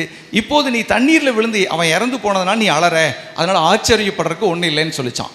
அப்போ அந்த ஏரி வனதேவதைகிட்ட சொல்லிச்சான், என்ன சொல்கிறாய்? நான் நார்சிசஸ்க்காக அழுகிறது உண்மைதான், ஆனால் அவன் அழகாக இருந்ததை நான் ஒருபோது கவனிக்கவே இல்லையே என்று வனதேவதைகிட்ட சொல்லியிருக்கு. அப்போ அந்த வனதேவதை கேட்டிருக்கு, நீ என்ன சொல்கிற? உன்னை விட இந்த உலகில் அவனுடைய அழகை மிக பக்கத்தில் இருந்து ரசித்தவர் வேறு யார்? டெய்லி உன்னோட கரையில் அமர்ந்து தானே தன் அழகை ரசித்தான். அப்படி இருக்கும்போது அவன் அழகை கவனிக்கவே இல்லை நீ சொல்கிறியே. அப்படிங்கும்போது அந்த நன்னீர் ஏறி சொல்லிச்சான், இல்லை, நார்சிசஸுக்காக நான் அழுது கொண்டிருக்கிறேன் உண்மைதான், ஆனால் நான் ஏன் அழறேன் அப்படின்னா, ஒவ்வொரு நாளும் அவன் என் கரையில் அமர்ந்து உட்கார்ந்து இருக்கும்போது அவனுடைய கண்களில் என்னை பார்த்து என்னுடைய அழகை நான் ரசித்து கொண்டிருந்தேன். இப்போ அவன் இறந்து போனதுனால அவனுடைய கண்களில் என்னுடைய அழகை ரசிக்க முடியாது, அதனால் நான் அழறேன். ஆனால் நார்சிசஸ் அழகாக இருந்ததை என் வாழ்நாளில் நான் ஒருபோதும் கவனிக்கவே இல்லைன்னு சொல்லி இந்த நன்னீர் ஏறி சொல்லிச்சான். இந்த கதையில் ஒரு நீதி இருக்குது. என்ன நீதி தெரியுங்களா? இப்படித்தான் தேவன் நமக்கு கொடுத்த 80, 85, 90 ஆண்டுகளில் இந்த அழகான பிரபஞ்சத்தை சுற்றி வாழும்போது நாம் நம்மை குறித்தே சிந்தித்து கொண்டு இருக்கிறோம். அல்லேலூயா. நமக்கு என்ன கிடைக்கும், நம்முடைய பொழப்பு என்ன, நம்முடைய காரியம் என்ன என்பதையே நீங்கள் சிந்தித்து சிந்தித்து போய்கொண்டே இருக்கிறதுனால இந்த பிரபஞ்சம் ஆண்டவரை அறியாத பிள்ளைகள் யார், அவர்களும் நம்மை போல அழகானவர்கள், அவர்களும் தேவன் கொடுத்த அன்பை பெற்றுக்கொள்ள வேண்டும் என்பதற்காக அதை குறித்து அநேக நேரங்களில் நாம் நினைக்கிறதே இல்லை. அந்த நன்னீர் ஏரியை போல அவனுடைய கண்களில் நம்மை பார்க்கிறது போலவே, தன்னுடைய அழகை ரசித்து கொண்டிருந்த ஏரியை போலவே இந்த ஜனங்களாகி அவர்கள் தன்னுடைய சம்பாத்தியம், தன்னுடைய பிள்ளைகள், தன்னுடைய எதிர்காலம், அவங்கள நல்லா படிக்க வைக்கணும், நல்லா வேலைக்கு சேர்த்தணும், இதோட முடிஞ்சு போச்சு. பிரசங்கி 10:9 சொல்லுகிறார், செய்யும்படி உன் கைக்கு நேரிடுகிறது எதுவோ அதை உன் பலத்தோடு செய், ஏனெனில் நீ போகிற பாதாளத்திலே செய்கையும் வித்தையும் ஞானமும் அறிவும் இல்லையே என்று சொல்லுகிறார். அல்லேலூயா. செய்யும்படி உன் கைக்கு என்ன கிடைக்குதோ, பிரதருக்கு ஊழியம் கிடைச்சிருக்கு, அதை அவர் நல்லா செய்கிறார், முழு பலத்தோடு செய்கிறார், உற்சாகமாய் செய்கிறார். பணம் இருக்குதோ இல்லையோ, பணித்தலங்கள் போய்கொண்டே இருக்கிறது, திருச்சபை கட்டுமான பணிகள் போய்கொண்டே இருக்கிறது. இப்படியாக அதற்கு உங்களுக்கும் உங்கள் கைக்கு என்ன நேரிடுகிறதோ அதை இந்த தரிசனத்திற்கு நீங்கள் சப்போர்ட் பண்ணுங்கள். கர்த்தர் வருகையில் உங்களை நினைப்பாராக. இந்த சென்னை மண்டலத்தின் செயல்பாடுகளுக்காக ஜெபித்துக் கொள்ளுங்கள். எப்படி பார்த்தாலும் இந்த ஊழியத்தினுடைய ஒவ்வொரு மூமெண்ட்டும் பிறருடைய துன்பத்தை போக்குவதற்கான செயல்பாடுகளாக இருக்கிறது. அல்லேலூயா. ஆமென். கர்த்தர் உங்களை ஆசீர்வதிப்பாராக. அல்லேலூயா. ஆண்டவருடைய நாமம் மையப்படட்டும். இன்றைக்கு இந்த ஊழியம் ஆரம்பிக்கப்பட்டு 15 ஆண்டுகளை நாம் கடந்து வருகிறோம். இவ்வளவு காலமும் நம்முடைய பகுதிகளிலே எங்களுடைய அலுவலகம் பலவிதமான சூழ்நிலைகளிலே சில இடங்களில் மாற்றப்பட்டிருக்கிறது, வாடகை கட்டடங்களிலே செயல்பட்டு வருகிறது. எவ்வளவோ நற்கிரியைகள் இந்த ஊழியத்தின் மூலமாய் செய்யப்பட்டு வருகிறது என்பதை நீங்கள் அறிந்திருக்கிறீர்கள். தினந்தோறும் ரோட்டோரங்களில் இருக்கிற ஏழை எளியவர்களுக்கு நாம் சாப்பாடு கொடுத்து கொண்டிருக்கிறோம். அவர்களை போஷிக்கிற இந்த பணி எல்லாமே பலவிதமான வாடகை இடங்களை மையப்படுத்தி தான் நாம் செயல்படுத்தி வருகிறோம். ஆனால் எங்கள் எல்லாருக்கும் பல நாட்கள் அது ஒரு ஆசையாக இருந்தது. எப்படி ஆகிலும் கர்த்தர் ஒரு சொந்தமான ஒரு இடத்தை இந்த ஊழியத்திற்கு நம்முடைய பகுதியிலே தர வேண்டும், சொந்தமான ஒரு கட்டடத்தை கட்டி அந்த கூரைக்குள்ளாக இருந்து எல்லா செயல்பாடுகளும் நடைபெற வேண்டும் என்று சொல்லி நாங்கள் யோசித்து பல ஆண்டுகளுக்கு முன்பதாகவே ஜெபித்த நாட்கள் உண்டு. ஆனால் கர்த்தர் இன்றைக்கு எல்லாருடைய ஜெபங்களை கேட்டு நம்முடைய பகுதியிலே, குறிப்பாக நாகர்கோயில் பகுதியில் இருக்கிற சுங்கான்கடை பகுதியிலே ஆண்டவர் அழகான ஒரு இடத்தை தந்திருக்கிறார். அதில் இப்போது ஒரு கட்டுமான பணி நடந்து வருகிறது. நம்முடைய பகுதியில் நடக்கிற எல்லா ஊழியங்களுடைய செயல்பாடுகள் அந்த இடத்தை மையப்படுத்தி நாம் நடத்த வேண்டும் என்று சொல்லி அதற்காக பிரயாசப்பட்டு வருகிறோம். தேவன் அதற்கான ஒரு திட்டத்தை கொடுத்திருக்கிறார். ஹெவன்ஸ் கார்டன் என்கிறதான ஒரு திட்டத்தை கொடுத்து இன்றைக்கு அதனுடைய வேலைகள் தீவிரமாய் நடந்து வருகிறது. இந்த பணிகளை குறித்து நீங்கள் அறிந்து கொள்ளப் போகிறீர்கள். இதனுடைய பொறுப்புகளை கவனிக்கிற, குறிப்பாக தினந்தோறும் இரவு 9 மணி முதல் 9:40 மணி வரைக்கும் அதற்கான ஜெபங்கள் நடைபெற்று வருகிறது. இதை பொறுப்பெடுத்து நடத்துகிற அருமையான சிஸ்டர் பெசிதா, சிஸ்டர் ஃப்ளாரன்ஸ் இன்றைக்கு நம்ம மத்தியில் இருக்கிறார்கள். இப்போது அருமையான சிஸ்டர் பெசிதா அவர்கள் இந்த ஹெவன்ஸ் கார்டன் கட்டுமான பணியை குறித்த செயல்பாடுகளை சொல்லி சிஸ்டர் ஃப்ளாரன்ஸ் அவர்கள் அதற்காக ஜெபத்தில் நம்மை நடத்த இருக்கிறார்கள். அருமையான சிஸ்டர் அவர்களை நம்ம எல்லாரும் கரங்களை தட்டி உற்சாகமாய் வரவேற்போம்.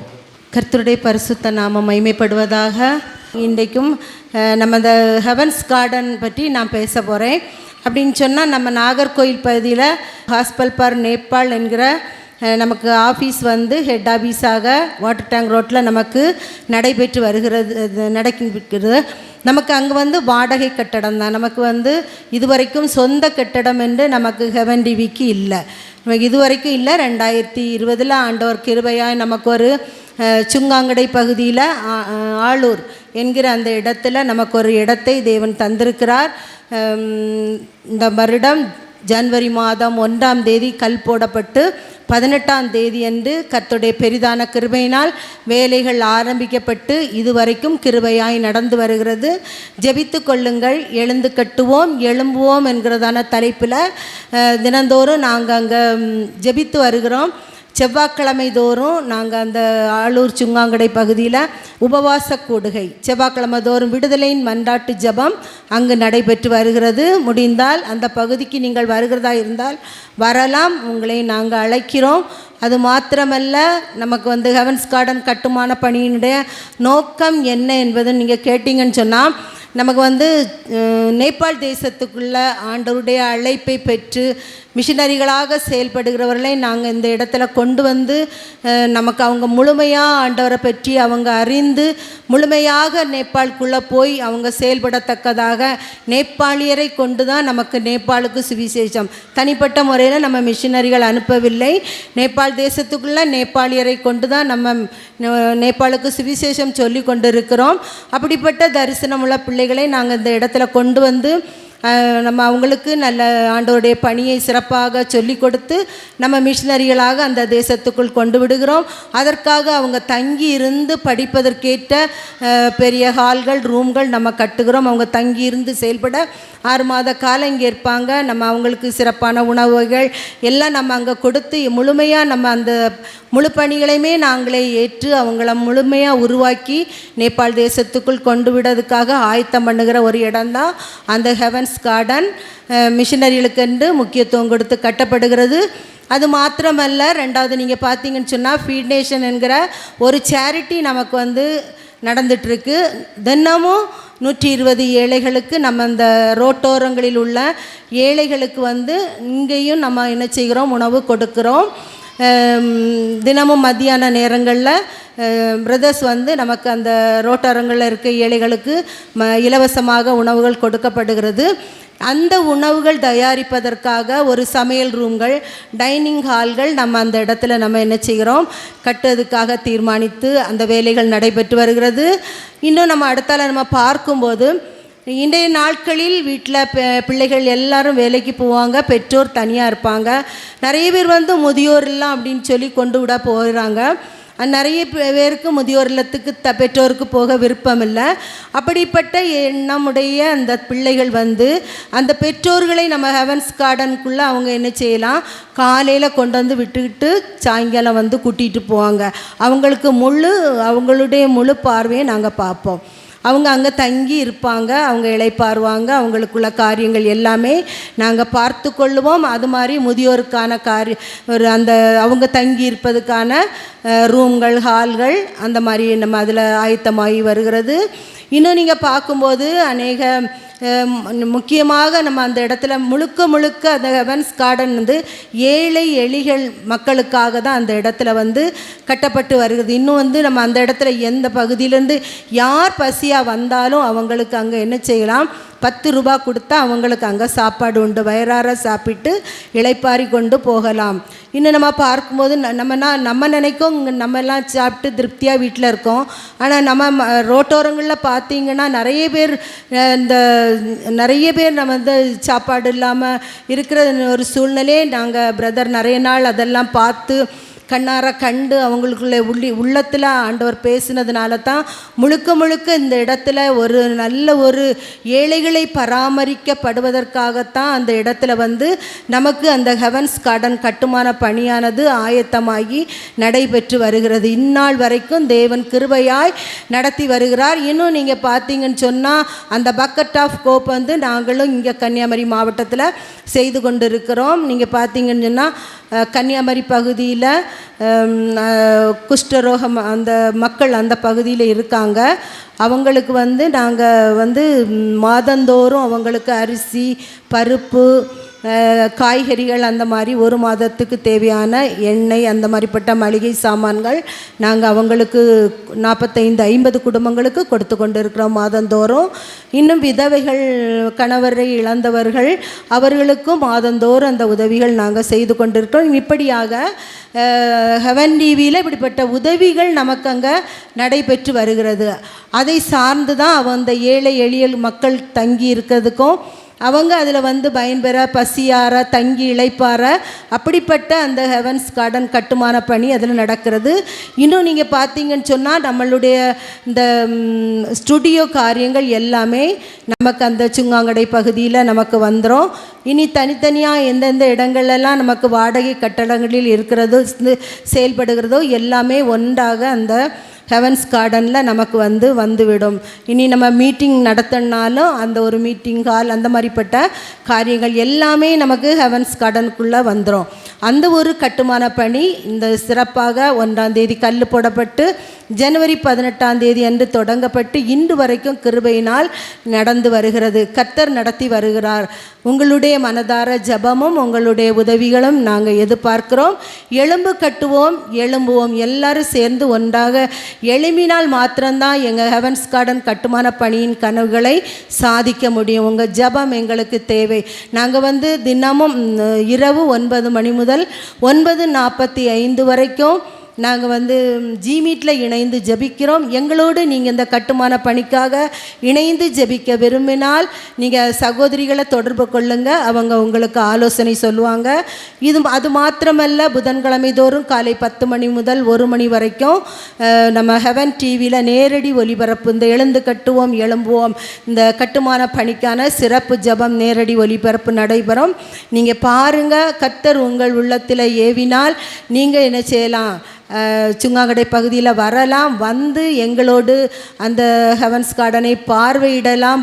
பார்வையிடுவது மாத்திரமல்ல, எங்களோடு இணைந்து நீங்கள் செயல்பட விரும்பினால் எங்களோடு செயல்படலாம். உங்களுக்காக எங்கள் வாசல் எப்போதுமே திறந்து கொண்டிருக்கும். அல்லேலூயா. இந்த கட்டுமான பணிகளுக்காக அக்கா ஜெபிப்பாங்க. அதனுடைய தேவைகளை சொல்லி ஜெபிப்பாங்க. அவர்களோடு இணைந்து நீங்கள் ஜெபிங்க. கர்த்தர் பெரிய காரியங்களை செய்வார். இப்பொழுது அக்கா அந்த ஹெவன்ஸ் கார்டன் கட்டுமான பணியை குறித்து சொன்னார்கள். இது மொத்தம் 10,000 ஸ்கொயர் ஃபீட். அதுக்கான தேவை ஒரு சதுர அடிக்கு 2,100 ரூபாயாக காணப்படுகிறது. முதலாவதாக அந்த கட்டுமான பணியை ஆரம்பிக்கும் போது ஒரு லக்கி ட்ரா ஒன்று ஆரம்பித்து அதில் அந்த பணத்தை வைத்து நாம் ஆரம்பித்தோம். இந்த நாட்களிலே கர்த்தருடைய அனாதி தீர்மானத்தின்படி அது அந்த ஃபஸ்ட் கிரவுண்ட் ஃப்ளோர் காங்கிரீட் வரை கர்த்தர் நடத்தி வந்திருக்கிறார். அதற்காக நாம் உள்ளத்தின் ஆழத்திலிருந்து நாம் ஆண்டவருக்கு ஸ்தோத்திரங்களை ஏறெடுப்போம். இப்பொழுது யாவரும் இணைந்து நாம் ஜெபிக்கலாம்.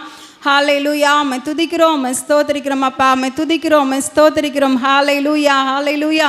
ஆவியானவரே இசப்பா, நம்முடைய பரலோக திட்டம் சுவாமி இசப்பா, ஏழை எளியவர்கள் கத்தாவே, அனாதைகள், திக்கற்றவர்கள், முதியவர்கள் கத்தாவே அப்பா பயன்படுகிற விதமாக கத்தாவே இசப்பா இந்த கட்டுமான பணி நடந்து கொண்டு இருக்கிறதை நீர் அறிகிறீர் இசப்பா. தகப்பனே, கடந்த ஜனவரி 1ஆம் தேதி ஆரம்பிக்கப்பட்டு கத்தாவே இந்த நாள் வரையிலும் கத்தாவே ஹல்லேலூயா அப்பா தகப்பனே நீர் நடத்தி வருகிறதான பெரிதான கிருபைக்காய் உமக்கு நாங்கள் நன்றி செலுத்துகிறோம் சுவாமி இசப்பா. தகப்பனே, அது மிஷனரி செமினரியாக கத்தாவே காணப்பட போறதற்காக உமக்கு நாங்கள் நன்றி செலுத்துகிறோம் சுவாமி. அப்பா, இன்னும் பெண்களுடைய கத்தாவே நலனுக்காக செய்யப்படுகிறதான திட்டங்கள் கத்தாவே, இன்னும் ஹெவன் டிவி அலுவலகம் கத்தாவே இசப்பா, ஸ்டுடியோ, இப்படிப்பட்டதான கத்தாவே அநேக காரியங்கள் அதில் காணப்படுகிறது இசப்பா. கிட்டத்தட்ட கத்தாவே இசப்பா தகப்பனே அப்பா அந்த ஹெவன் டிவி ஸ்டுடியோக்காக கத்தாவே 26 லட்சம் ரூபாயிலிருந்து கத்தாவே 30 லட்சம் ரூபாய்கள் தேவையாக இருக்கிறது இசப்பா. இந்த தேவைகளை நீ சந்திக்கும்படியாக நாங்கள் ஜெபிக்கிறோம் கத்தாவே. ஹல்லேலூயா, ஹல்லேலூயா. உம்மை துதிக்கிறோம், உம்மை ஸ்தோத்திரிக்கிறோம் கத்தாவே. இன்னுமா கத்தாவே அப்பா கதவு, நிலை, ஜன்னல், இப்படிப்பட்டதான மரப்பொருட்கள் தேவையாக இருக்கிறதப்பா. அப்பா, ஒரு ஜன்னலுக்கு 12,000 ரூபாய், ஒரு கதவுக்கு 30,000 ரூபாய் என்று சொல்லி தேவைப்படுகிறது இசப்பா. எல்லா தேவைகளையும் கத்தாவே நீ சந்திக்க வேண்டுமாறு ஜெபிக்கிறோம் கத்தாவே. ஹல்லேலூயா, ஹல்லேலூயா. உம்மை துதிக்கிறோம், உம்மை ஸ்தோத்திரிக்கிறோம் ராஜா இசப்பா. சாலமோன் தேவாலயத்தை கட்டின போது கத்தாவே ஈராம் கத்தாவே வேண்டிய மட்டும் கத்தாவே ஹல்லேலூயா அப்பா மரங்களை கொடுத்து அனுப்பினான் என்று நாங்கள் வேதத்திலே வாசிக்கின்றோம். இன்னுமாக கத்தாவே ஹல்லேலூயா தகப்பனே அதற்கு தேவையான வேலைக்காரர்களையும் கொடுத்தான் என்று சொல்லி நாங்கள் பார்க்கிறோம் சுவாமி. அப்படியாக கத்தாவே அப்பா இந்த கட்டுமான பணிக்கு தேவையான எல்லா தேவைகளும் சந்திக்கப்படும்படியா நாங்கள் ஜெபிக்கிறோம் சுவாமி. ஏசப்பா ஹல்லேலூயா ஸ்தோத்திரிக்கிறோம் ஸ்தோத்திரிக்கிறோம் ஸ்தோத்திரிக்கிறோம் அப்பா. பரலோக பொக்கிஷசாலை திறக்கப்படும்படியா ஜெபிக்கிறோம் கர்த்தாவே. ஏசப்பா ஹல்லேலூயா. ஏசப்பா அந்த சகைவை குறித்து நாங்கள் லூக்கா 19வது அதிகாரத்தில் நாங்கள் வாசிக்கும் போது கர்த்தாவே இயேசு எப்படிப்பட்டவரோ என்று பார்க்க கர்த்தாவே அப்பா காட்டுத்தி மரத்தில் அவன் ஏறின போது கர்த்தாவே ஹல்லேலூயா அப்பா நீர் அவனை பார்த்து ஏசப்பா இறங்கி வா நான் அவன் வீட்டுக்கு வரேன்னு சொல்லி ஏசப்பா அவனுடைய வீட்டில் நீங்கள் கடந்து சென்ற போது கர்த்தாவே அப்பா தகப்பனே அந்த சகைவு சொல்லுகிறான் என்னுடைய ஆஸ்தியில பாதியை நான் ஏழைகளுக்கு கொடுக்கிறேன் என்று சொல்லி கர்த்தாவே அப்பா தகப்பனே ஹல்லேலூயா. ஏசப்பா ஒரு சகைவு கர்த்தாவே தன்னுடைய ஆஸ்தியில பாதியை ஏழைகளுக்கு கொடுத்த போது கர்த்தாவே அவனுடைய வீட்டுக்கு ரட்சிப்பு வந்தது என்று சொல்லி நாங்கள் பார்க்கிறோம். இவனும் ஆபிரகாமின் குமாரன் என்று சொல்லப்பட்டிருக்கிறது கர்த்தாவே ஹல்லேலூயா. அப்பா நாங்களும் கர்த்தாவே இப்படிப்பட்ட தகப்பனே இந்த பரலோக திட்டத்திற்கு கர்த்தாவே அப்பா எங்களுடைய ஆஸ்திகளை கர்த்தாவே எங்களுடைய பணங்களை கர்த்தாவே அப்பா எங்களுடைய உதவிகளை நாங்கள் கொடுக்கும்படியா கர்த்தாவே அப்பா நீர் உதவி செய்ய வேண்டுமாறு ஜெபிக்கிறோம் சுவாமி. ஹல்லேலூயா ஹல்லேலூயா. துதிக்கிறோம் ஸ்தோத்திரிக்கிறோம் ராஜா. ஹல்லேலூயா அப்பா நீர் கிரியை செய்ய வேண்டுமாறு ஜெபிக்கிறோம். நீர் பேச வேண்டுமாறு ஜெபிக்கிறோம் சுவாமி. அப்பா தகப்பனே எங்களுக்கு எல்லா காரியங்களும் ஏசப்பா எங்களுடைய சூழ்நிலைகள் எல்லாம் எங்களுக்கு சாதகமாக இருக்கும்போது கர்த்தாவே நாங்கள் ஏழை எளியவர்களை குறித்து கர்த்தாவே நாங்கள் கரிசனையற்று நாங்கள் காணப்படாதபடி கர்த்தாவே ஹல்லேலூயா எங்களுடைய சாதகமான சூழ்நிலை கர்த்தாவே அப்பா கைவிடப்பட்டவர்கள் ஏழைகள் திக்கற்றவர்கள் விதவைகள் என்று சொல்லி காணப்படுகிற ஜனங்களுக்கு கர்த்தாவே நாங்கள் உதவி செய்கிற உதவிக்கரங்களா நீர் எங்களை மாட்ட வேண்டுமாறு ஜெபிக்கிறோம் கர்த்தாவே.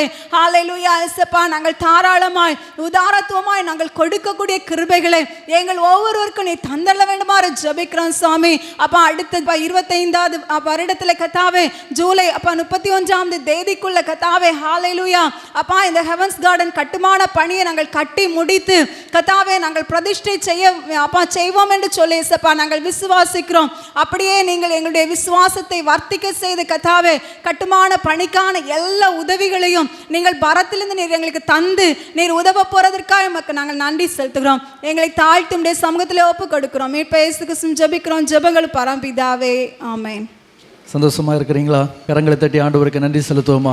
எல்லாரும் உற்சாகமாய் ஆமென். எங்களுடைய ஊழியத்தினுடைய ஸ்தாபகர் பிரதர் மேத்யூ அவர்கள் இன்றைக்கு நம் மத்தியில் இருப்பது மிகுந்த ஒரு சந்தோஷமான காரியம். இந்த நேரத்திலும் ஆண்டவர் தம்முடைய மகன் மூலமாய் நம்மோடு பேச இருக்கிறார். தொடர்ந்துள்ள பகுதிகளை அருமையான பிரதர் மேத்யூ அவருடைய கரங்களை நாங்கள் கொடுக்க இருக்கிறோம். நம்ம எல்லாரும் கரங்களை தட்டி அவர்களை உற்சாகமாய் வரவேற்போம். அல்லேலூயா அல்லேலூயா. இன்றைக்கு நான் உங்களோடு கூட கர்த்தருடைய வார்த்தையை பகிர்ந்து கொள்ள எடுத்துக்கொண்ட வேத பகுதி எரேமியா 31 அதில் உள்ள 4வது வசனம். இஸ்ரவேல் என்னும் கன்னிகையே மறுபடியும் உன்னை கட்டுவிப்பேன், நீ கட்டப்படுவாய். அல்லேலூயா அல்லேலூயா அல்லேலூயா. அல்லேலூயா. ஆண்டவர் இன்றைக்கும் குறிப்பாக இந்த மாதத்துக்காக தந்த வார்த்தை நான் கட்டப்படுவதில் தேவனுடைய எதிர்பார்ப்பு என்ற தலைப்பிலே நான் உங்களோடு பகிர்ந்து கொள்ளக்கூடிய தேவ செய்திக்கு நான் ஆதாரமாய் எடுத்துக்கொண்ட வேத பகுதி எரேமியா தீர்க்கதரிசியின் புஸ்தகத்தின் 31வது அதிகாரத்தின் 4வது வசனம். மறுபடியும் உன்னை கட்டுவிப்பேன், நீ கட்டப்படுவாய். எல்லாரும் கைகளை எடுத்து உங்கள் இருதயத்தில் வைங்க. கையை எடுத்து இருதயத்தில் வைங்க. வீடுகளில் உட்கார்ந்து டிவியில் வாட்ச் பண்ணுறவங்க கையை எடுத்து அப்படியே இருதயத்தில் வச்சு கண்ணை மூடுங்க. நீங்கள் கண்ணை மூடுங்க. நீங்கள் என்ன பிரச்சனையில் இருக்கீங்க அப்படிங்கிறது உங்கள் வீட்டில் இப்போ பக்கத்தில் இருக்கிறாங்க இல்லையா, உங்கள் கணவருக்கு தெரியாது, பக்கத்தில் இருக்கக்கூடிய மனைவிக்கு தெரியாது, ஃப்ரெண்டில் உட்காந்து டிவி பார்த்துட்டு இருக்கக்கூடிய தாத்தா பாட்டிக்கும் தெரியாது, அப்பா அம்மாவுக்கும் தெரியாது. ஐயா என் உடம்புல இருக்கக்கூடிய பலகீனம், என் வீட்டில் இருக்கக்கூடிய பிரச்சனை, அந்த பிரச்சனை நிமித்தம் என் உடம்புக்குள்ள நிறைய வியாதிகள், அதை கண்டுபிடிப்பதற்கு, அந்த வியாதியை கண்டுபிடிப்பதற்கு அல்லது அந்த நோயை குணப்படுத்துறதுக்கு எத்தனையோ சிடி ஸ்கேன், எத்தனையோ காரியங்கள் இங்கே இருக்குது, எத்தனையோ ரிப்போர்ட் இருக்குது, எத்தனையோ பிளட் டெஸ்ட் இருக்குது, எத்தனையோ மருந்து மாத்திரைகள் இருக்குது. ஆனால் உன் இருதயம் விழுந்து கிடப்பதையும், உன் குடும்பத்துக்குள்ளால இன்றைக்கு நீ தொய்ந்து கிடப்பதையும், எல்லாவற்றையும் இழந்து நின்று நீ கதறிக்கொண்டிருக்கக்கூடிய இந்த நிலைமையில் ஆண்டவருடைய வார்த்தை உன்னை நோக்கி மறுபடியும் உன்னை கட்டுவிப்பேன், நீ கட்டப்படுவாய். இயேசுவின் நாமத்தினால கைகளை இருதயத்தில் வச்சிருக்கக்கூடிய நீங்க விசுவாசம் இருந்தா சொல்லுங்க, ஆண்டவரே நான் மறுபடியும் கட்டப்படுவேன்.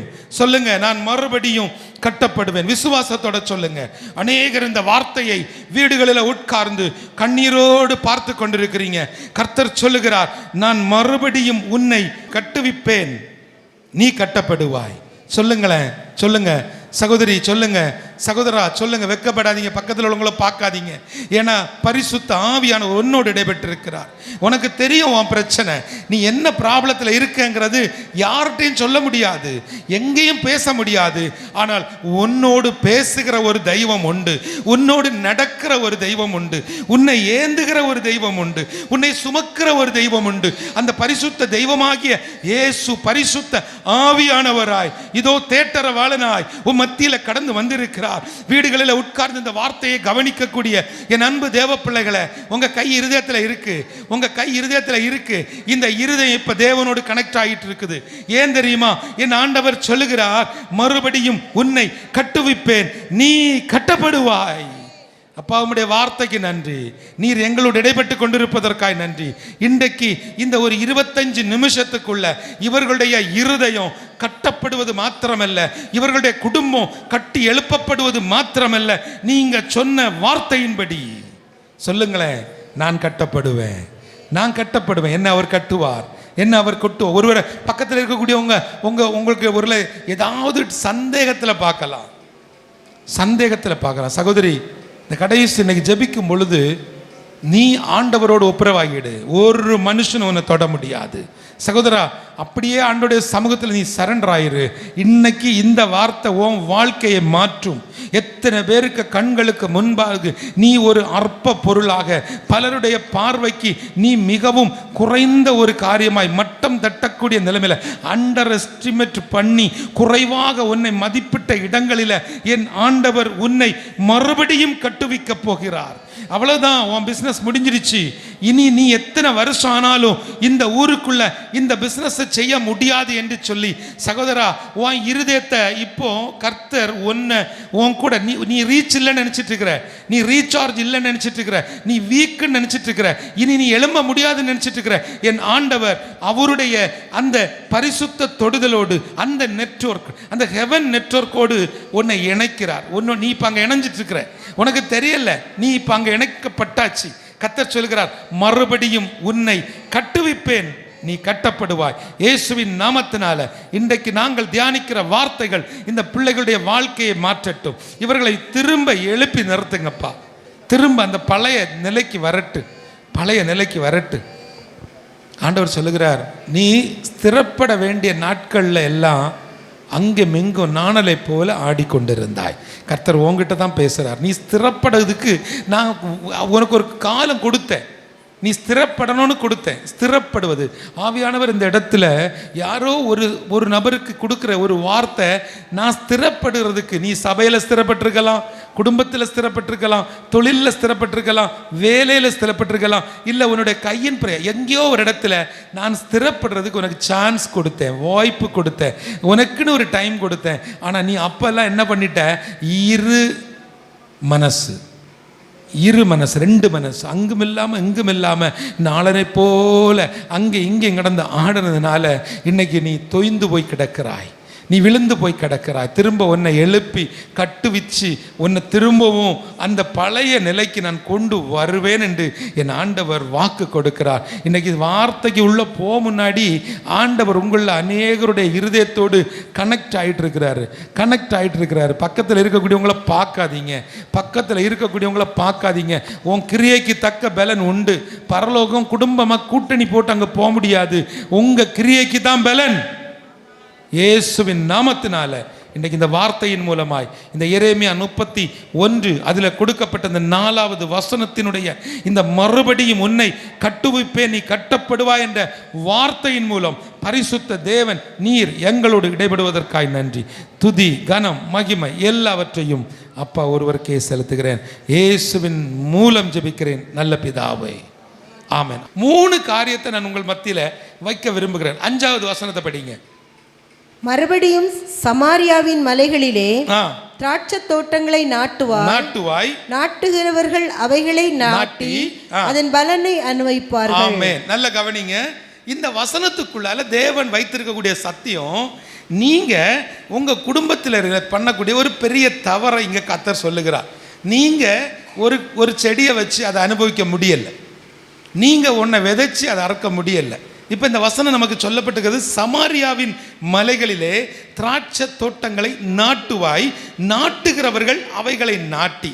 நல்லா கவனிங்க, வசனம் சொல்லுகிறது, நீங்கள் விதைச்சிங்கன்னா அதனுடைய பலனை பார்ப்பீங்க, ரொம்ப நாள் ஆனாலும் அது உங்களுக்கு கிடைக்கும்னு சொல்லி வசனத்தில் இருக்கா இல்லையா? பிரசங்கி 11:1 சொல்லுகிறது, உன் ஆகாரத்தை தண்ணீர் மேல நீ போடு, அநேக நாட்களுக்கு பிறகு அதை பலனை காண்பாய். ஆனா இங்க நான் போட்டுக்கிட்டே இருக்கேன், எனக்கு பலன் இன்னும் கிடைக்கல. இங்க வசனம் சொல்லுகிறது, நீ நாட்டு. அப்ப இதுல நாட்டுகிறவர்கள் அவைகளை நாட்டி. நல்ல கவனிங்கம்மா, தேவன் உங்க கரத்தில் தந்திருக்கக்கூடிய ஆசீர்வாதங்களை விதைக்கும் பொழுது அதை நீங்கள் என்ன செய்யணுங்கிறத நீங்கள் முடிவு பண்ண வேண்டும். இன்னைக்கு இந்த இடத்துல அநேகருடைய தனிப்பட்ட வாழ்க்கை, குடும்பம் இப்போ மறுபடியும் கட்டணும். இல்லை கவனிங்க, மறுபடியும் கட்டணும்னு சொன்ன உடனே நம்ம என்ன நினைச்சிரும், ஓ அப்போ நமக்கு வாழ்க்கையை திரும்ப, வாழ்க்கைன்னு சொல்கிறது வெறும் திருமணம் மட்டும் இல்லை, வெறும் குழந்தை பாக்கியம் மட்டும் இல்லை, வெறும் வியாபாரம் மட்டும் இல்லை. நம்ம நினச்சிட்டு இருக்கிறது என்ன தெரியுமா, எப்பவும் அந்த ஆசீர்வாதத்தை நம்ம எப்படி பார்க்குறோம், ஏன் பிரச்சனை. இப்போ எனக்கு ஒரு வார்த்தை வந்துச்சுன்னா அதை நான் எப்படி எடுத்துக்கிடுவேன், ஆண்டவர் சொல்கிறாருன்னா அப்போ சீக்கிரம் இந்த ஹெவன்ஸ் கார்டனை கட்டி தந்துடுவார், சீக்கிரம் அங்கே சர்ச்சை கிடையாது, அது நான் கட்டலைனாலும் அவர் கட்டி முடிப்பார். ஆமென். அல்லேலூயா. அல்லேலூயா. அவர் கட்டணும்னு நினச்சிட்டாருன்னா ஒரு மனுஷனும் தடுக்க முடியாது. ஆமென். அல்லேலூயா. அல்லேலூயா. ஆமாம், தயவு செஞ்சு இந்த இடத்துல நீங்கள் பிள்ளைய படிக்க வைக்கணும், கவுன்சிலிங் போட்டிருக்கேன், ஒன்றும் இல்லை பிரதர், ஒன்றும் இல்லை, நான் எதிர்பார்த்தது போல் பிள்ளை மார்க் எடுக்கலை. நான் இப்போ உங்களுக்கு சொல்லட்டுமா, எதிர்பார்த்தது தான் தப்பு. ஆமென் சொல்லுங்க. எப்போ பார்த்தாலும் எதிர்பார்ப்பு, எப்போ பார்த்தாலும் எதிர்பார்ப்பு. டிபெண்டட் லைஃப், 24 மணி நேரமும் யாரையாவது பார்த்துக்கிட்டே இருக்கிறது, யாரையாவது தேடிக்கிட்டே இருக்கிறது, யாராவது ஒருத்தர் கூட வந்தால் அந்த சின்ன குழந்தைங்களில் நம்ம பழக்கி விட்டுறோம். எங்கே போனாலும் யாராவது ஒரு ஆளை என்ன செய்யணும், எதிர்பார்த்து. இது கடைசி வரைக்கும் போகுது, கடைசி வரைக்கும். 74 வயசு ஒரு அம்மா சொல்கிறாங்க, என்னாச்சு, ஏன் சாப்பிடல? 4 மாதம் ஆச்சு பிரதர், கணவர் இறந்து போயிட்டார். சரி, அவர் இறந்ததுலேருந்து எல்லாமே முடிஞ்சு போச்சு, அவர் இறந்ததுலேருந்து என்னால் சாப்பிட முடியல. கடைசியாக என்ன சொல்கிறாங்க, என்னை கவனிக்க ஒருத்தருமே இல்லை, பிள்ளைகள் நல்ல நிலைமையில் இருக்காங்க, வீட்டில் வேலைக்காரங்க இருக்கிறாங்க, ஆனால் அவங்க என்ன சொல்கிறாங்க, ஒன்றுமே இல்லை பிரதர், எல்லாமே முடிஞ்சு போச்சு. டிபெண்டட், எதிர்பார்ப்பு, எதிர்பார்ப்பு. உங்களுடைய எதிர்பார்ப்பு தேவனை சார்ந்து இருக்கும் என்று சொன்னால் இன்னைக்கு நீங்கள் திரும்ப கட்டி எழுப்பப்படுவீங்க, அதை நீங்கள் உணர முடியும். அல்லேலூயா. அடுத்தது இங்கே 6வது வசனம், எழுந்திருங்கள், எழுந்திருங்கள், சியோனில் நம்முடைய தேவனாகிய கர்த்தரிடத்திற்கு போவோம் வாருங்கள் என்று எப்பிராயீமின் மலைகளில் உள்ள ஜாமக்காரர் கூறுங்காலம் வரும். கூறுங்காலம் வரும். நல்லா கவனிங்க. இப்போ ஆண்டவர் என்னிடத்தில் எதிர்பார்க்கிறது, நான் எழும்பணும். நல்லா கவனிங்க, நான் என்ன செய்யணும், எழும்பணும். அப்போ நான் எழும்பணும்னு ஆண்டவர் எதிர்பார்க்கிறது எங்கே தெரியுமா, என்னுடைய தனிப்பட்ட வாழ்வின் உறவுகளில் நான் எழும்பணும். எத்தனை பேர் நீங்கள் சொல்ல முடியும் இந்த வசனத்தில் 2 காரியம். ஒன்று, நான் உறவில் எழும்பணும். 2வது, எனக்கு ஒரு தேசம் உண்டு, நான் சியோனுக்கு போகணும், நான் பரலோகத்துக்கு போகணும், அந்த ஒரு வாழ்க்கை என்கிட்ட இருக்கணும். உதாரணத்துக்கு நான் சொல்லுகிறேன், உங்களுடைய உறவில் நீங்கள் எங்கே விழுந்து கிடக்குறீங்க, உங்களுடைய தனிப்பட்ட வாழ்க்கையில் எங்கே விழுந்து கிடக்குறீங்க? ஏன் ஆண்டவர் நான் திரும்ப என்ன கட்டுறேன்னு சொல்கிறாரு? கல்யாணம் முடிஞ்சிச்சு, திருமணம் முடிஞ்சிருச்சு, 2 வருஷம் ஆச்சு, 3 வருஷம் ஆச்சு, 2 குழந்தைகள் பிறந்துச்சு, 5 வருஷத்தில் செட்டில் ஆயாச்சு, அவ்வளோதான். எல்லாம் கவனிங்க, என்னது அவ்வளோதான். ஐயா, இன்றைக்கு வாழ்ந்து கொண்டிருக்கக்கூடிய ஜனங்கள் 40 வயசுக்கு அப்புறம் ஒன்றுமே கிடையாது. 40 வயசோட எல்லாம் முடிஞ்சிருச்சு. 30 வயசுக்குள்ளால கல்யாணம் முடிஞ்சிருச்சு, குழந்தை பிறந்துருச்சு, அடுத்த ஒரு கொஞ்ச நாள் வாழ்க்கை, அதுக்கப்புறம் என்னது எல்லாம் முடிஞ்சு ஆல்மோஸ்ட் அவங்க ரெடியாக இருக்காங்க. எப்போ ஆண்டவர் வந்தாலும் கூட போகலாம், போக மாட்டீங்க, அவர் கூட நீங்கள் போக முடியாது. ஏன்னா குடும்ப வாழ்க்கைங்கிறது தேவன் உங்களுக்கு தந்த ஒரு பரிசுத்த அழைப்பு. பரிசுத்த விவாகம் ஏன் சொல்கிறோம், திருமணம் தேவன் நமக்கு தந்த ஒரு பெரிய காரியம். தாம்பத்திய வாழ்க்கைங்கிறது தேவன் தந்த ஒரு பெரிய உறவு. அதுக்கு நம்ம முக்கியத்துவம் கொடுக்கணும், அதுக்கு மரியாதை கொடுக்கணும். ஆண்டவர் அதை பரிசுத்தம் என்று சொல்லுகிறார். ஆமென் சொல்லுங்களேன். அல்லேலூயா. ஆமா. அப்போ இந்த நாட்களில நம்முடைய வாழ்க்கையை தீர்மானிக்கிறோம், உறவுகளில் விழுந்து கிடக்கிறோம். என்ன காரணம்? திருமணம் பார்க்கும் பொழுதிலிருந்து வாழ்க்கையினுடைய கடைசி வரைக்கும் எதிர்பார்ப்பு, ஃபுல்லாக எதிர்பார்ப்பு. அந்த எக்ஸ்பெக்டேஷன்லேயே போகிறதுனால நம்முடைய வாழ்க்கை என்ன ஆயிடுது, முடிஞ்சு போயிடுது. நல்லா கவனித்துக் கொள்ளுங்க. நான் பேசுகிற சப்ஜெக்டு பரிசுத்த ஆவியானுடைய நடத்துதல் இல்லாத காரியம் பேச மாட்டேன். ஆண்டவர் இந்த காரியத்தை எனக்கு திரும்ப திரும்ப சொன்னதுனால சொல்கிறேன். இந்த உறவுகளில் விழுந்து கிடக்கக்கூடிய அநேகர் சீயோனை குறித்து, தேவனோடு போகணுங்கிறத குறித்து யோசிக்கிறது இல்லை. அது என்ன காரியம்னா, இன்றைக்கு நம்முடைய பிள்ளைகள் ரொம்ப வேகமாக எடுக்கிற 2 முடிவு. ஒன்று, சீக்கிரம் செத்து போயிடணும். சீக்கிரம் என்ன செய்யணும்? சீக்கிரம் என்ன பண்ணணுமா? செத்து போயிடணும், சூசைட் பண்ணிடணும், தற்கொலை பண்ணி செத்து போயிடணும். இனி நான் வாழ மாட்டேன், நான் எதிர்பார்த்த மார்க் நான் கிடைக்கல, நான் செத்து போயிடுவேன். நான் ஒரு ஆளை ரொம்ப நாளாட்டு பார்த்துட்டே இருந்தேன், அவன் என்னைய விட்டுட்டு வேற ஒரு கல்யாணம் பண்ணிட்டான், அதனால நான் என்ன செய்யணும்? செத்து போயிடணும். நல்ல கவனிங்க. இது இன்னைக்குள்ள பிள்ளைகளுக்கு நாம சொல்லி கொடுக்காம, நம்ம கர்த்தருடைய வார்த்தைகளை கொடுக்காம 24 மணி நேரமும் பரிசுத்தம், கர்த்தருடைய ஆசீர்வாதம், கண்ணை மூடனா பரலோகத்துக்கு, கண்ணை மூடனா பரலோகத்துக்கு நீ போக முடியாது. ஏன்னா வாழக்கூடிய நாட்களில் உன் வீட்டுக்குள்ளால இருக்கக்கூடிய உறவுகளில் விழுந்து போன அனுபவங்கள் தெரியல. ஒரு பிள்ளை அல்லனா ஒரு பையன், ஒரு ஆண் அல்லது ஒரு பெண், பையன் என்ன பண்ணிட்டான்? படிக்கும்போது ஒரு பிள்ளைய லவ் பண்ணி கல்யாணம் பண்ணிக்கிட்டான், தலையில் மண்ணள்ளி போட்டுக்கிட்டான், முடிச்சிருவோம். ஆனால் இப்போ நம்ம என்ன செய்கிறோம்? நம்ம என்ன யாரு? அந்த ஓடி போன, அந்த காதல் திருமணம் பண்ண, வீட்டுக்கு தெரியாமல் பெற்றோரை அள வச்சுட்டு போன அந்த பையன் அல்லனா அந்த பிள்ளை, என் ஆண்டவர் சொல்லுகிறார், அந்த பிள்ளையையும் அந்த பையனையும் நான் மறுபடியும் கட்டி எழுப்புவேங்கிறார். நான் என்ன கேட்குறேன்? அப்பாயும் அம்மாவையும் கதற வச்சவன், அது எப்படி நீங்கள் கட்டி எழுப்ப முடியும்? அது கட்டி எழுப்பக்கூடாது. அவங்கள அப்படியே விடணும், நடு தெருவில் அவங்க போகணும், அவங்க நாசமாக போகணும், அப்போத்தான் அதுகளுக்கு புத்தி வரும். இது எங்கள் எண்ணம்னா யாரு? பெற்றோருடைய எண்ணம். ஆனால் ஆண்டவர் சொல்கிறார், நான் அப்படிப்பட்ட குடும்பங்கள் இன்றைக்கு அழுது கொண்டு இருக்கிறாங்க, விழுந்து கிடக்கிறாங்க, நான் அந்த பிள்ளைகளை கட்டி எழுப்ப போகிறேங்கிறாரு. அல்லேலூயா. இப்போ பாருங்க, நம்முடைய மாவட்டங்களில் அல்லன்னு சொன்ன நம்முடைய ஊர்களில் நமக்கு தெரிஞ்ச எவ்வளோ குடும்பங்களில் இந்த மாதிரி காதல் திருமணம் பண்ணியிருப்பாங்க. எத்தனையோ தேவ பிள்ளைகள் போதகர்களுடைய வீடுகளில் அல்லன்னு சொன்ன ஊழியக்காரங்க அந்த மாதிரி பார்த்துருக்குறோம். ஆனால் இவங்க உடனே என்ன சொல்லுவாங்க?